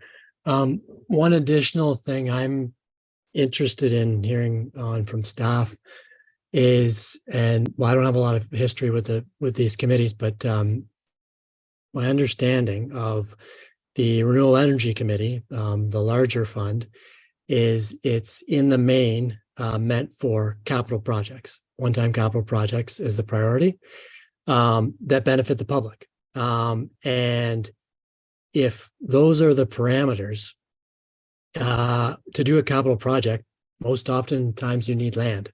And so it's public entities like schools and the township that have land to do those capital projects. And I think with that, it's hard for me to imagine what community organizations would necessarily come forward, or in any sort of large numbers. So with that being the case, I'm interested in Loyalist Township's role in, as they have in the past, made applications. And, if that's sort of the case, and it's meant to be for capital, and it's, the township and school boards that have the land to do capital, how can, or how would the township be involved in bringing forward applications, and what's the parameters and policy around that? So you're looking for clarification on that? Yeah, because I think the policy, as far as I see, says Loyalist Township can apply, but there's not a ton of other clarification around, when and how, or which projects are prioritized, or just further clarification, I guess, on when and which projects Loyalist Township might bring forward to the fund, like staff might bring forward. Okay, Deputy Clerk? You're muted. Sorry, through the chair to Councillor Ennis. So the policy doesn't go into detail on that. As you mentioned, it just, the only requirement is for staff to bring a report forward to council, to let council know that they are going to be applying for the grant and what they're going to be applying for. Other than that, there are no other requirements or policies, but that can be put within the policy should council want that in there. So currently, the township can apply like anyone else, but it's the same parameters that's in the policy that every other entity would have to follow. That's correct. Thank you. Okay. Councillor Parks? Thank you. 2 points, and I think Councillor Broderick had mentioned this earlier when we got talking about point number 2, in regards to the financial statements are due 3 months after the completion of the event. Just thinking back to the Island Radio situation, that could take them, more than a year to process and do all of that. I'm wondering if there needs to be something firmed up in that area too, that says that if the project's going to go past a year, that they need to provide an update, because I don't want to leave things open-ended. Okay. That would be one thing. And the other thing, circling back again to number 4, and I'm sorry, I'm kind of stuck on this. I think the mayor had mentioned equal representation from the wards. But how would we define that equal representation? Would it be 2 people from, like, a council member and a resident, or from each ward, or would it be based on demographics? What would it be based on? I guess that's what I'm looking for clarification on. Or is that something that would just come back through the policy or through the review from staff? Well, there's been differing views on that, it sounds like, but I guess what I was, well, I'm not going to guess. If you don't mind. I guess we could throw out suggestions and staff can try to work it into the policy if they're not on a complete opposite views, I guess. So was there something in mind that you were thinking of? I just don't, I'm trying to be very politically correct here. I just want to make sure that the representation is actually representative, a true representative of the township, and making sure that we're not unbiased by one area or another. I'll leave it at that. Okay. Councillor Willis?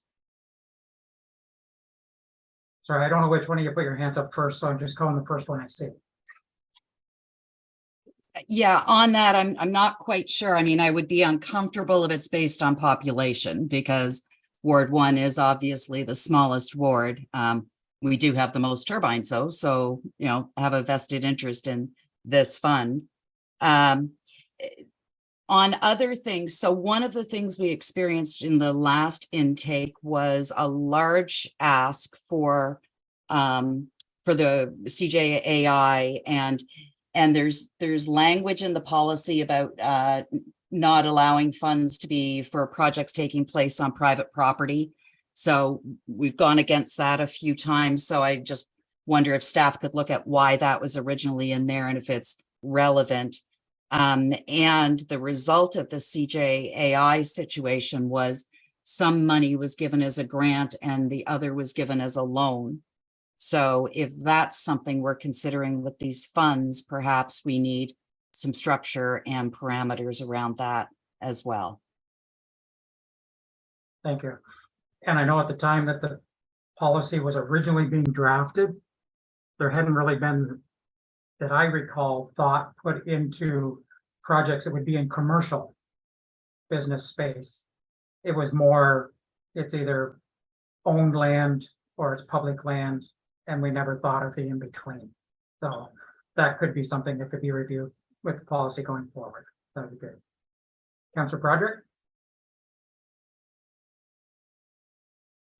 Thank you, Your Worship. I'm just going on another direction here for now. My point of view and looking at Schedule A is the application is still 8 pages. I'm just wondering if there's a way that can be streamlined, and I'll give you a couple of examples. In section 16, there's things that need to be, sorry, we've been kind of going all over the place tonight, and I'm just thinking if we can try to streamline the conversation and come to consensus, then we can. So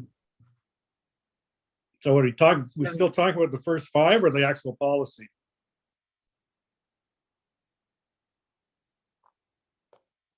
Well, we were talking about the first 5. I was just. Then I'll just wait to make sure if there's general comments on those that we receive them, so staff have them, and then we can go down to the application, if that's okay. My only statement on the first 5 would be equal representation means equal, and in my version, it's in a perfect situation. Again, looking for community input, it's 1 counselor and 2 people from each ward in a perfect situation. That gives, given that, you know, it eventually goes to council, but then you've got lots of community representation. And I know it's hard to get 2 people sometimes. But if we get into the demographics of, you know, Ward 1 has this many people, 2 and 3, that's a non-winner. And that just divides. That doesn't do anything as far as I'm concerned. Thank you. Councillor Boudreau?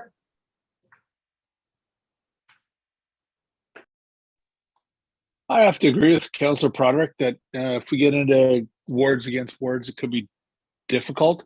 But since we're deferring on the till after the next intake till January, I think we can almost defer this until we have a ward review. Then we would get equal representation and equal voice from everybody. Just throwing it out there. That's all. Okay. Councillor Parks? I was just going to suggest maybe we could ask staff to come back with some ideas and options on how we could propose that equal representation.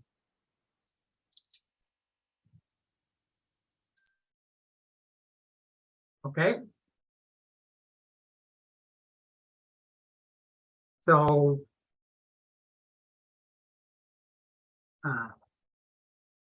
I'm just going to look at staff. There's been a lot of discussion and probably a lot of note taking.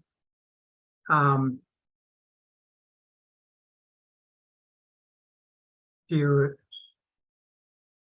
it in a way that it can be tried to be deciphered later to bring something back? Because it sounds like we're going to defer it until the final report comes back in January, or in June. But there's just a lot of information that has been discussed. Are we okay with that? I think, yeah, so we have been taking notes. I think if the committee wishes that we take all of the comments that have been provided tonight, which have been great, thank you. This is the type of discussion we were hoping to have, that if the committee wishes that we take all of those items and report back on everything that has been brought up with options, then we are happy to do that for the June committee of the whole meeting, if that's what you wish.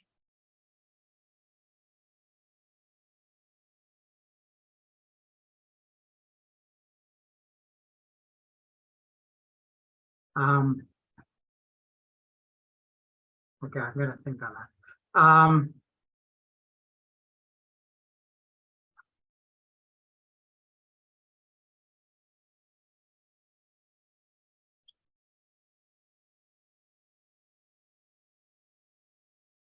To be honest with you, we've covered so much ground, I don't even know where to go from here. There are the other recommendations, 1 to 5 on page 3. Do we want to discuss those now? Or do we want to jump down to the application? Like, there's some of them in there that I think should be considered in the review as well. One is, there's the evaluation forms and everything.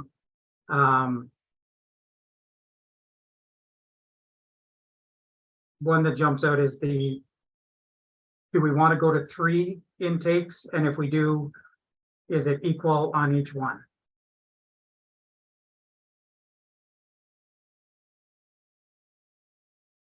Any thoughts on that? Councillor Willis? I would support 3 intakes at equal allocations across all 3. Councillor Broderick? You're muted, Councillor Broderick. Technology. I would support that also. Okay. So I guess, is there anyone that doesn't support that? Say none.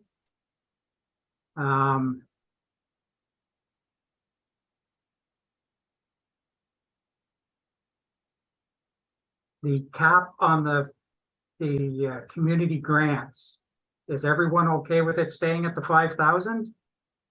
And or 75% of the project, or does anyone wish to see that change? Councillor Broderick? Yeah, through you, your worship, just a question of staff. Got a ballpark on how many requests we've ever had over 5,000? Like, we're talking half, a quarter, very few, just for information. I'm not asking for an exact number, but over the years, can you just think of many over 10,000, let's say? Do we have that information off the top of our head, Deputy Clerk? Through the chair to Councillor Broderick, I believe we've had 3 over the amount of 10,000. Thank you. That you good then, Councillor Broderick, or you have something? Yeah, I would stick with the parameters as they're written right now. Okay. Councillor Willis?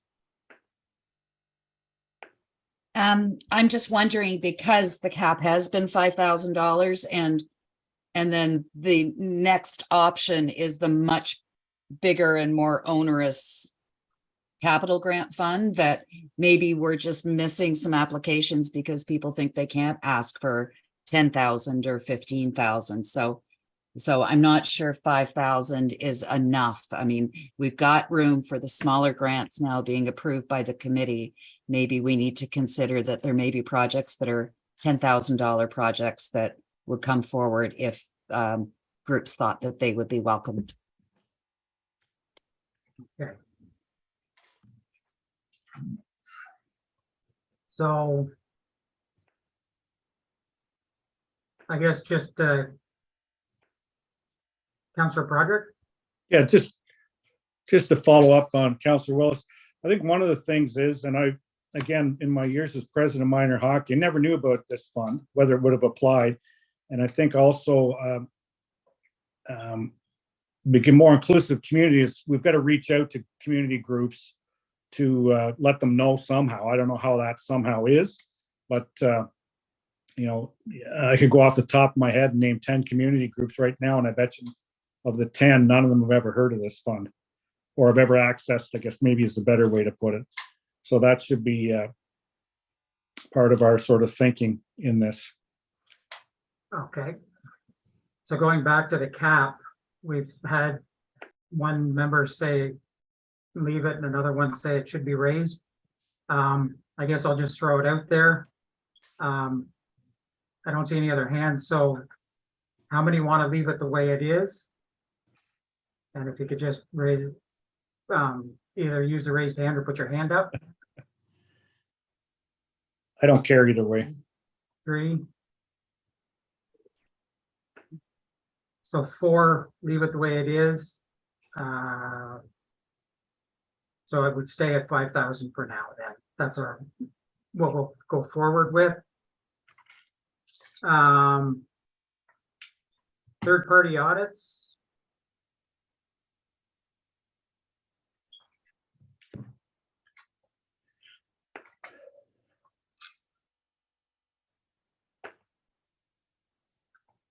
What's your thoughts on that? Councillor Broderick?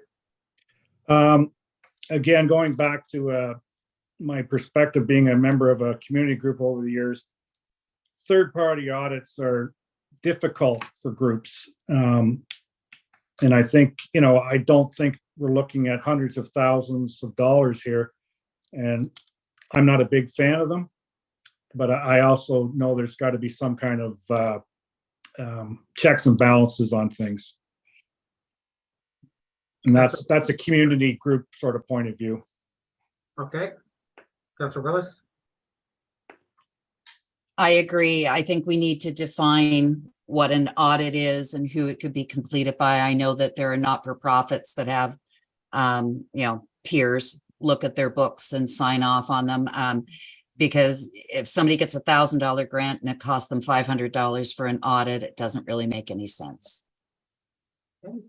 Councillor Parks? Thank you. I was just going to suggest maybe that it would be, sorry, I was just looking about for maybe when they receive funding over a certain amount of money to define it so that people are getting $1,000 don't have to spend $500 for an audit. So if there's a dollar value of over $10,000 or something, then maybe they have a third party audit. And you can do it, you could even put it as a review as opposed to an audit, which is less expensive. Okay. Councillor Ennis?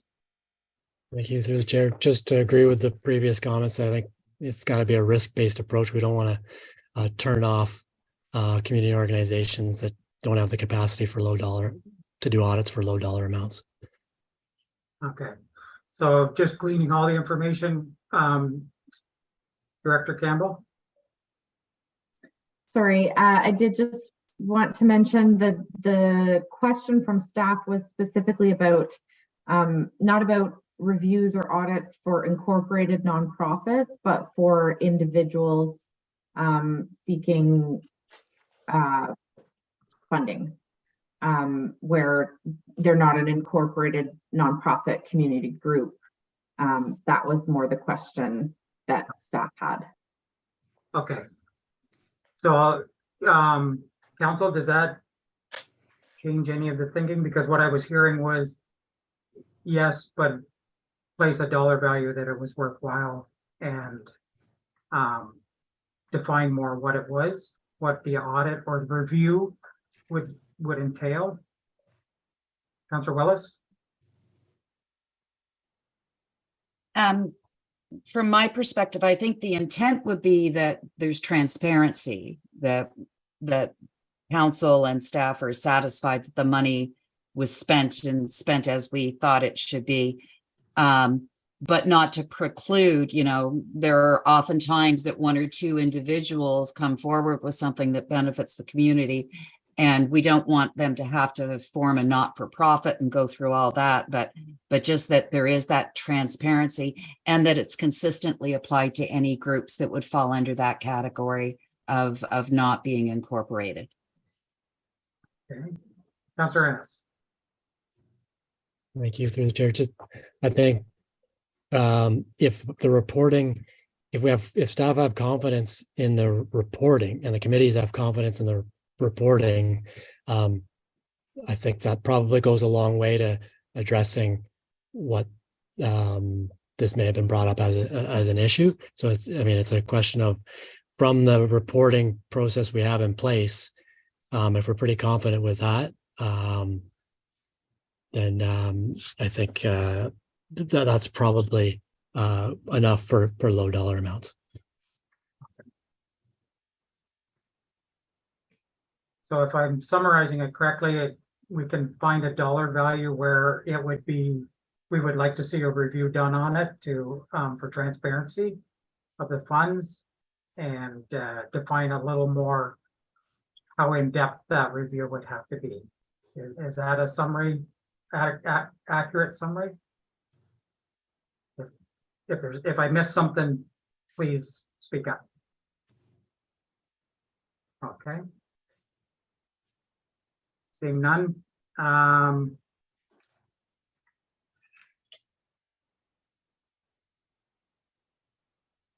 The first item then on this group here was project evaluations. We've already discussed 3 months after completion, and whether organizations cannot be approved for additional funding until previous reports are submitted.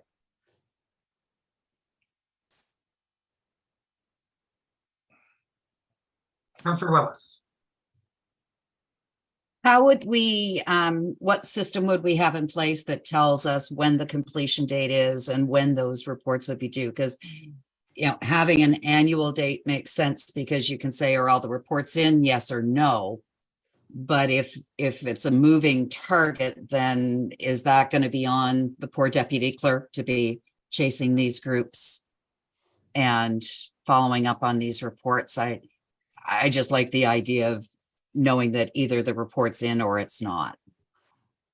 And just going back to the previous discussion, I think it was Councillor Parks that mentioned that on the form, it does have an anticipated completion date. And so if they miss that date, there could be, they could make notification, or the staff could bring a report making sure what they were aware of it being extended and what the new timeline would be.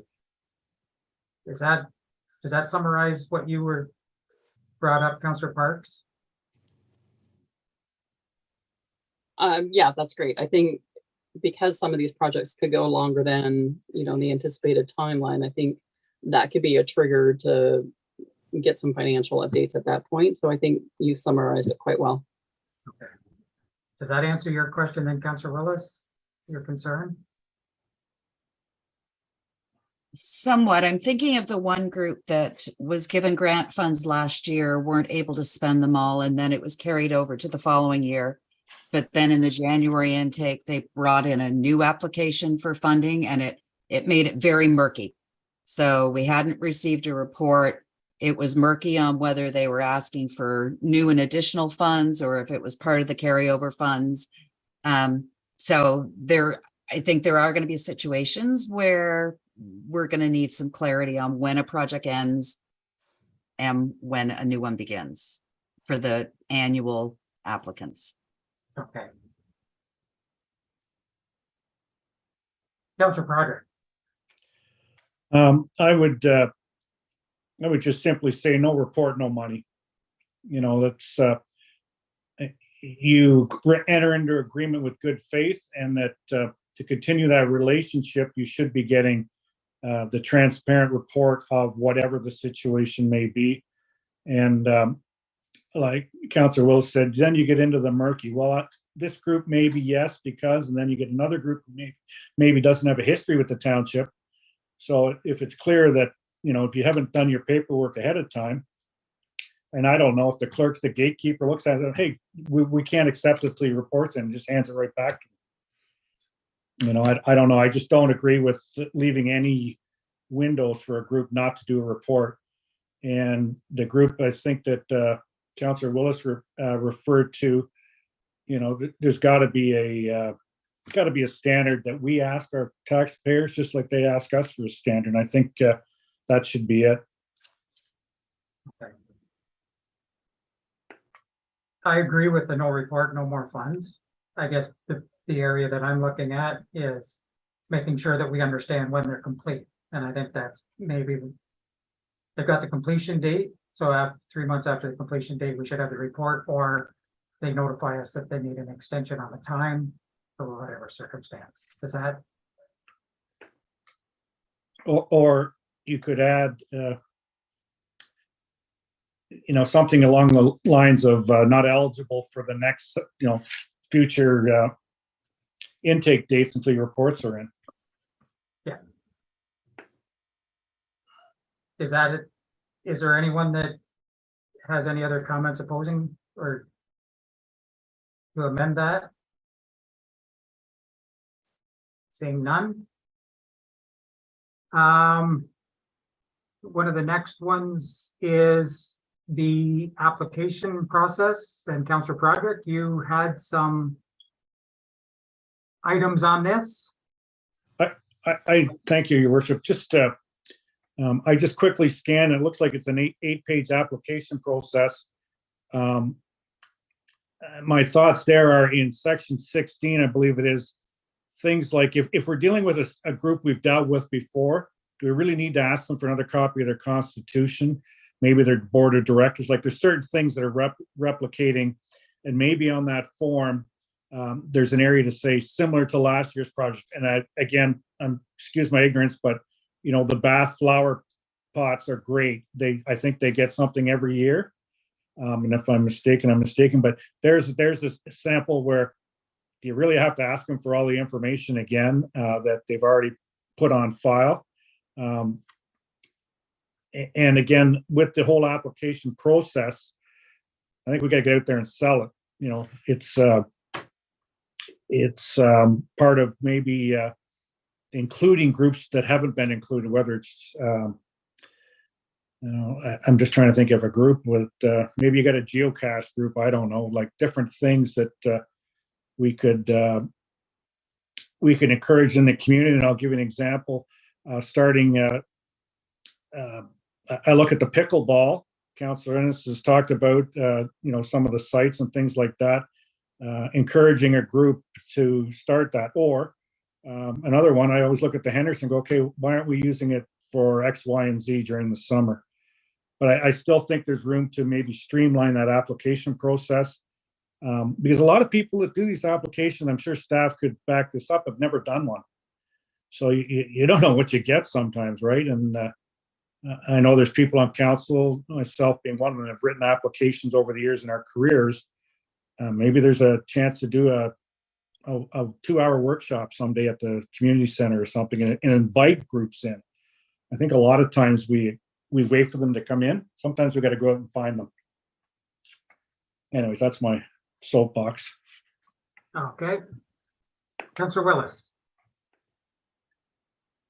I agree with the comment about asking for constitutions and bylaws, because if it's a charity or a not-for-profit, just having their status numbers I can't imagine that the committee members are reading through the bylaws of all these organizations, and that in doing so, it's going to change their decision about whether or not a group should be given a grant. So just cutting down the amount of paper that's being passed to the committee to review would probably be a positive thing. Okay.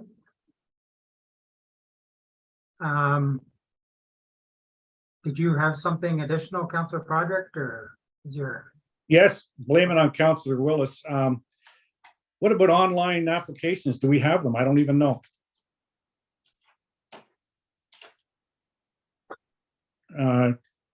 Director Campbell's sort of shaking her head. No? I just assumed we did, but I guess I never went and looked for it, so I'm not sure.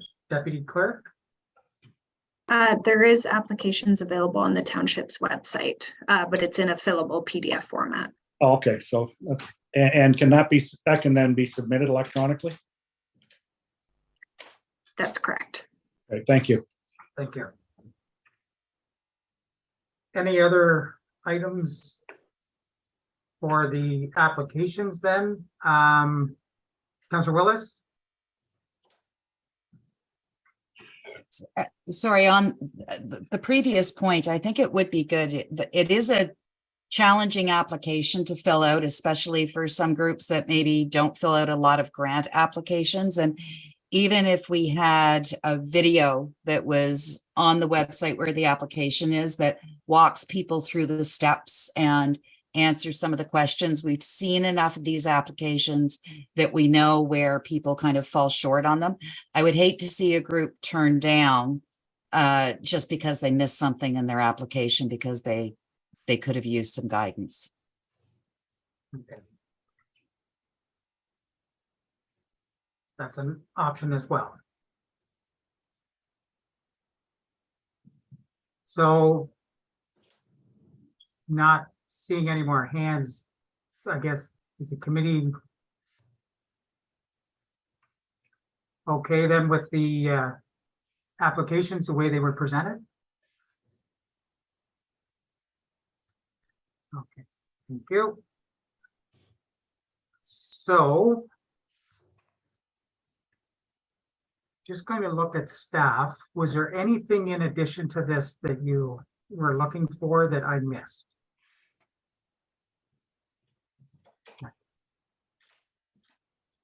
I just want to make sure. We kind of jumped around and then I just want to make sure that we've got the information that's needed to proceed. That's all. So, seeing no comments, Deputy Clerk? Through the chair, I was just going to say that we can bring all of the comments discussed at this meeting, and it can be brought with the committee of the whole meeting for talking about committees, the committee structures, so we can bring it forward at that meeting. Okay, thank you. So, Director Campbell? Sorry. The only thing I don't think that was discussed that we were looking for some direction on was that there is a limit on the grant piece, but there's no limit in terms of dollar value or percentage of a project on the fund, like the capital projects. And that's fine if that's how you want it. It's just the only thing that I don't think was talked about that we were mentioning in the presentation. Oh, okay, maybe I missed, I may have presented that wrong. So on the Renewable Energy Benefit Fund, do we want to place a cap on that, or and the percentage is that?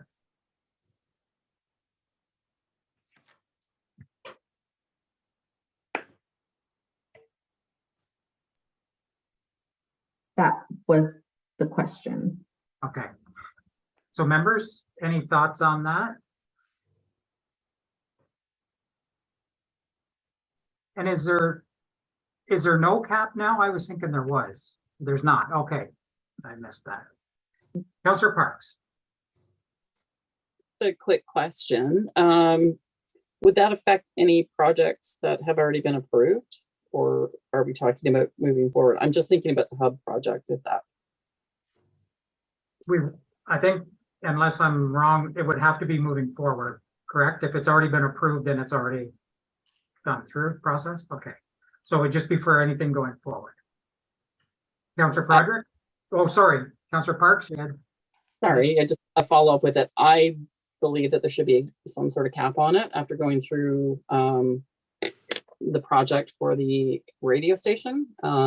It would certainly have made decision at committee level a lot clearer for us. Okay. Councillor Broderick? I would agree with Councillor Parks. We need to find some kind of cap or window. And going back to some of the comments that Councillor Ennis made earlier about capital and land and things like that. I think the more we can identify parameters in this fund, the better off we are as a group in making decisions. Okay, thank you. Councillor Ennis. Thank you, through the chair. Yeah, I mean, I think for the same reasons we have a cap in the 5,000 in the first fund, it would make sense as a to have a cap in this fund as well. If for nothing less than to, help applicants scope out their projects. And then I think, correct me if I'm wrong, but is there some clause that says, but council can do whatever they want, basically? So that's kind of there as well. Even if we do put a cap on, I guess. Yes, there's typically always a clause that council can overrule a decision. Because when it comes from a committee, it's recommendation. Councillor Willis. Through the chair. For some reason, I thought that there was a cap if it was a multi-year project of $75,000 per year. And that could be version 1 of the policy. Ms. Campbell, am I right? So yeah, that's correct. The original committee policy that was drafted did include that. Okay. But right now, if it's multi-year, it's not capped at 75, it's anything over a multi-year period? I believe so, but I'll just have Brandy confirm that. Can I jump in there? Yes, Councillor Parks. I did ask that question at the last when we started talking about the Amherst Island radio application. It was on the application that it was capped at that, but then it actually wasn't in the policy. So there was a disconnect between that. So yeah, I did have that understanding too until I was clarified at that meeting. So okay. I think that there's good logic for having caps because it gives some guidance, and also it ensures that the fund doesn't get completely depleted in the early years and leaves nothing for future projects. So I don't know what that cap should be, but I think that a cap would be a good guideline. Thank you. Deputy Clerk, I saw your hand. Yes, thank you. Yeah, I was just going to confirm that it was in the original draft policy, $75,000 cap for the Renewable Energy Benefit Fund. It was later directed to remove that cap, and it was just a error missing the application and taking that out. It was taken out of the policy, but not the actual application. Okay. So it sounds like the consensus is, yes, we want a cap. We're not quite sure what it is at this point. Is that Director Campbell? Sorry, I just want to note for clarity that I think the original was 75,000 or 25% of the total project cost, whichever is less, was the original draft policy wording. That was only for a multi-year though, right? So if it was or was that for, I can't remember what the original said. What we can do is say, yes, we'd like to see a cap on it. And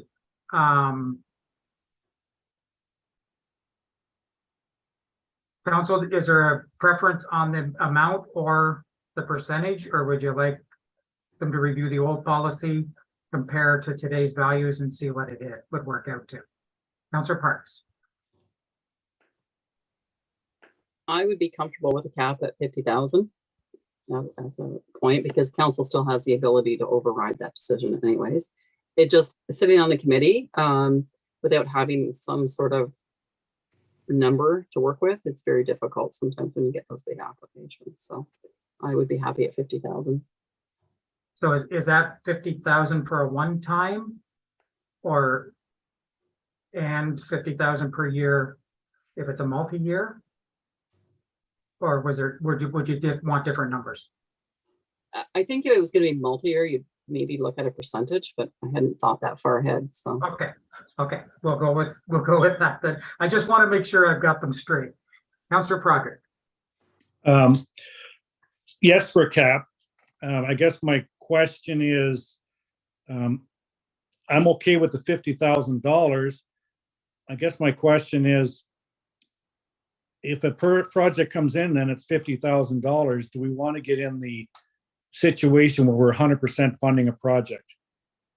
That's where the percentage sort of slides back to, you want to help people, but you also don't want to enable them to every year come back and ask for amount of money. That's a tough one as far, in that sense. And again, going back to the radio station situation, I think we had a solution there that at the will of council, I guess it was made. And how do we look at something like that? Is it an amount plus or a percentage? There's different ways you can look at that. Councillor Willis.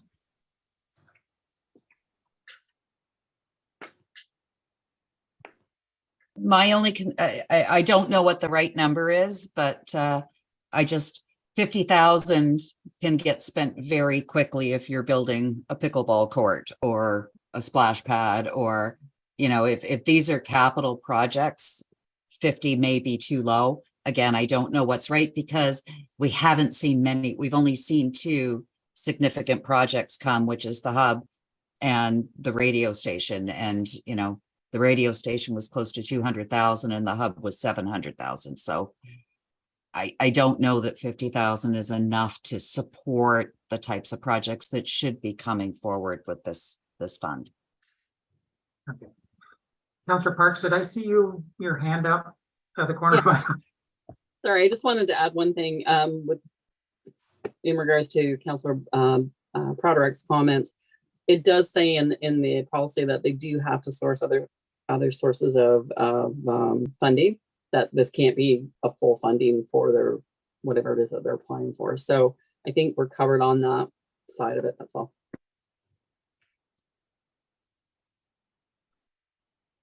So just to summarize then, yes on a cap, the $50,000 one is thrown out there. Does council want staff to just take a look at what has been applied for and what might also be reasonable, just to provide that for information to ease a decision, final decision? And also, I'm hearing that percentages may be desirable as well. And I think in the past it was 75%, but we can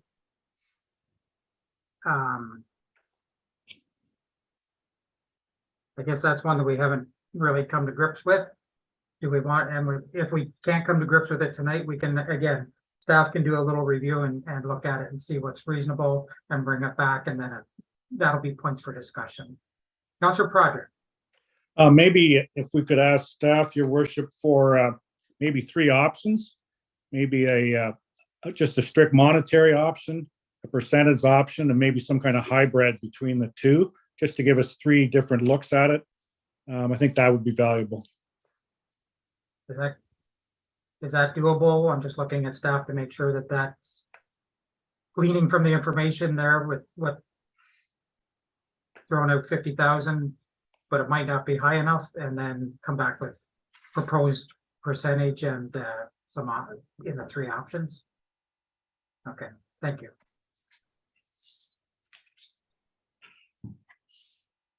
So with that, was there any other item that I missed that staff would like?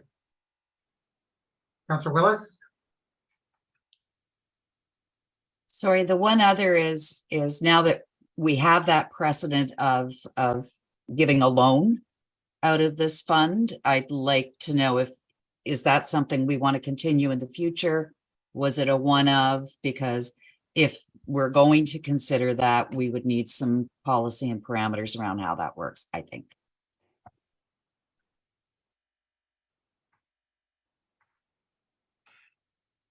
That's true, because that's the policy is silent on loans. So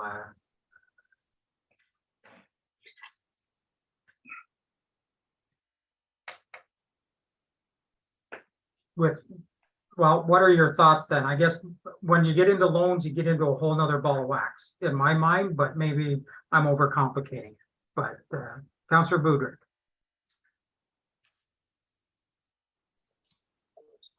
Honestly, I believe that we have to have all options open to council, just because how tight the parameters are for the committee, so that council can actually have the ability to do this. Should we write a policy about it? I think we should, but it needs to be broad, so that we can incorporate situations, because of AI radio's situation where they needed the money up front and fast in a hurry. It exceeded what the committee thought was available for funding for them, but council looked forward and saw that they needed the money, found a way to get them the money. And I believe we'll see those situations coming forward. I just think we need to write a policy around that so that we're prepared for that in the future. Thank you. Councillor Broderick? I was just wondering if, through you, your worship, if the CAO would be able to share if she has any sort of thoughts or background knowledge on what other municipalities maybe are doing or not doing in sort of this realm of things. Do you have any information on that? Well, certainly I do have a bit of experience with loans, but generally in my experience, grant programs are just that. They're grant programs and not loan programs. The issue with providing loans, especially if you get into loans such as the $100,000 that council approved, is the security on the loan. So what the remedies available to the municipality are probably only as good as what is going to be enforceable. I have done, loan agreements to community groups when there was something sort of to be able to hold as a security, whether or not we could put liens against property or things like that is what you would want to do. For sure, getting into loan is another can of worms, because, potentially that community group disbands, or they don't really have any assets to secure that and they can't pay the money back. That's the risk the municipality takes. I do agree with Councillor Buderick that, you want to be able to not exclude the option to providing a loan, and perhaps a loan would be provided in a case when, perhaps based on financial statements, that organization has a steady revenue stream or the ability to take debt or the ability, sponsorship stream or some other stream of money. And so thus it would be an option available to council in that case. And I do agree that you'd want to keep it open, but there'd have to be some criteria in place under which a loan would be allowed. And if council wants to see that option, then staff would provide some conditions in the policy to allow for such loan. Thank you. One other option would be that if it's not, if it's something outside what the policy currently has, we can always have a staff report come back with that specific item and provide all that information as well, instead of trying to envision what may be requested in a policy throughout the life of it. If I could just follow that up. Yes. Again, through you. So would you be looking at a different policy as opposed to something within this policy? I don't think you can do the loan within the policy. If I may, your worship, no, I would let the ability to have a loan be in this policy. Policy would need to include that council or the committee may approve a loan of certain amount. I would suggest that conditions be in that policy to say a loan may be approved if the ability to take security, or if the group is sufficiently has sufficient financial resources to pay, have to be an incorporated entity, not an individual. You'd want to be looking at some of these limits, whether we place the limit on the loan amount that would be due. It would also, if in the case of they're trying to do something, for instance, and wanted to rent the arena, that, if they don't pay us back, then we can deny those services, that kind of thing. And certainly in with terms and conditions satisfactory to the town solicitor, those kinds of things. I think the policy would allow council the option, or the committee the option, if they felt it necessary, such as with the radio application, that they wanted to support it, they thought it was a good thing, but didn't want to actually outlay it all as a grant, wanted to enable them to get it going. And I think the policy would say that yes, council can do that if the committee is satisfied that these conditions can be met in an agreement, and then it gives council the ability to approve that. Thank you. Just before I take the next question, I'm going to look at the clerk's department. We're now 3 hours into our meeting. Does our bylaw, do we not have to do a waiving of procedure to continue now after 3 hours?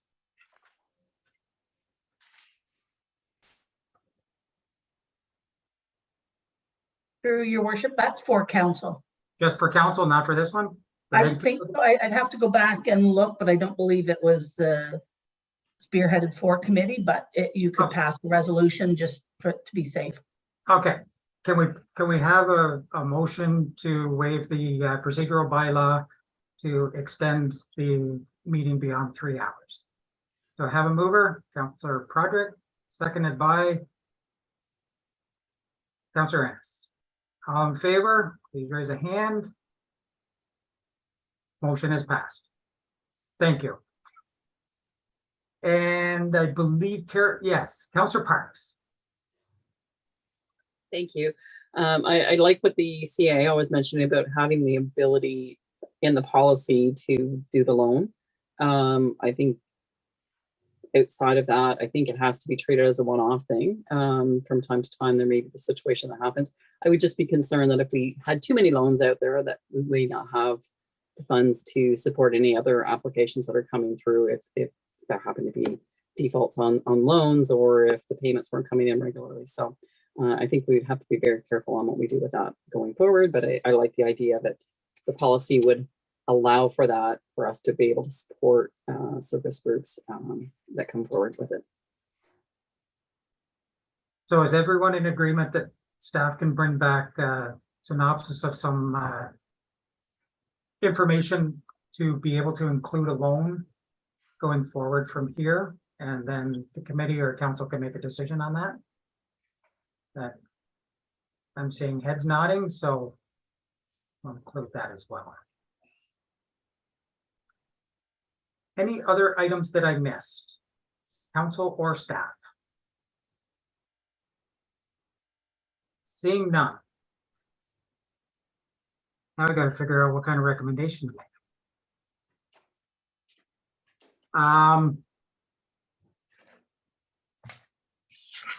So looking back to staff, if we do a general recommendation that the report from the Corporate Services May 1st, 2023 Renewable Energy Fund Grant Review Subcommittee policy update recommendations be received, and that do we need to go through all the items, or can we just say as for staff to bring back a report as discussed during the meeting? Is that, Deputy Clerk, as you put your hand up, is yeah, I think that's probably the best route for now, because there was some uncertainty on some of the items. So I think if we bring a summary back of the discussion points, then committee of the whole can be clear on what they want to pass. Yes, thank you. Uncertainty, and I didn't write everything down, so I won't remember. I won't get the bubble. So You're on video. Yes, that's true. So with that, is council ready to move forward with the recommendation to that effect? If so, do we have a mover or what I said? Councillor Prodrick. So moved, seconded by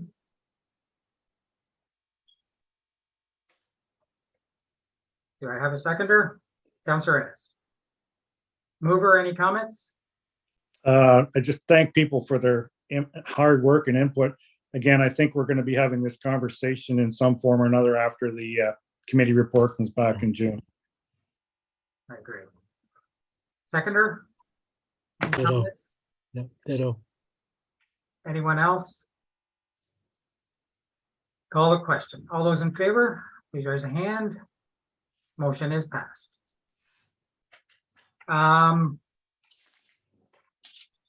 So the only other thing we've got is the upcoming meeting date, June 5th, 2023, and a motion to adjourn.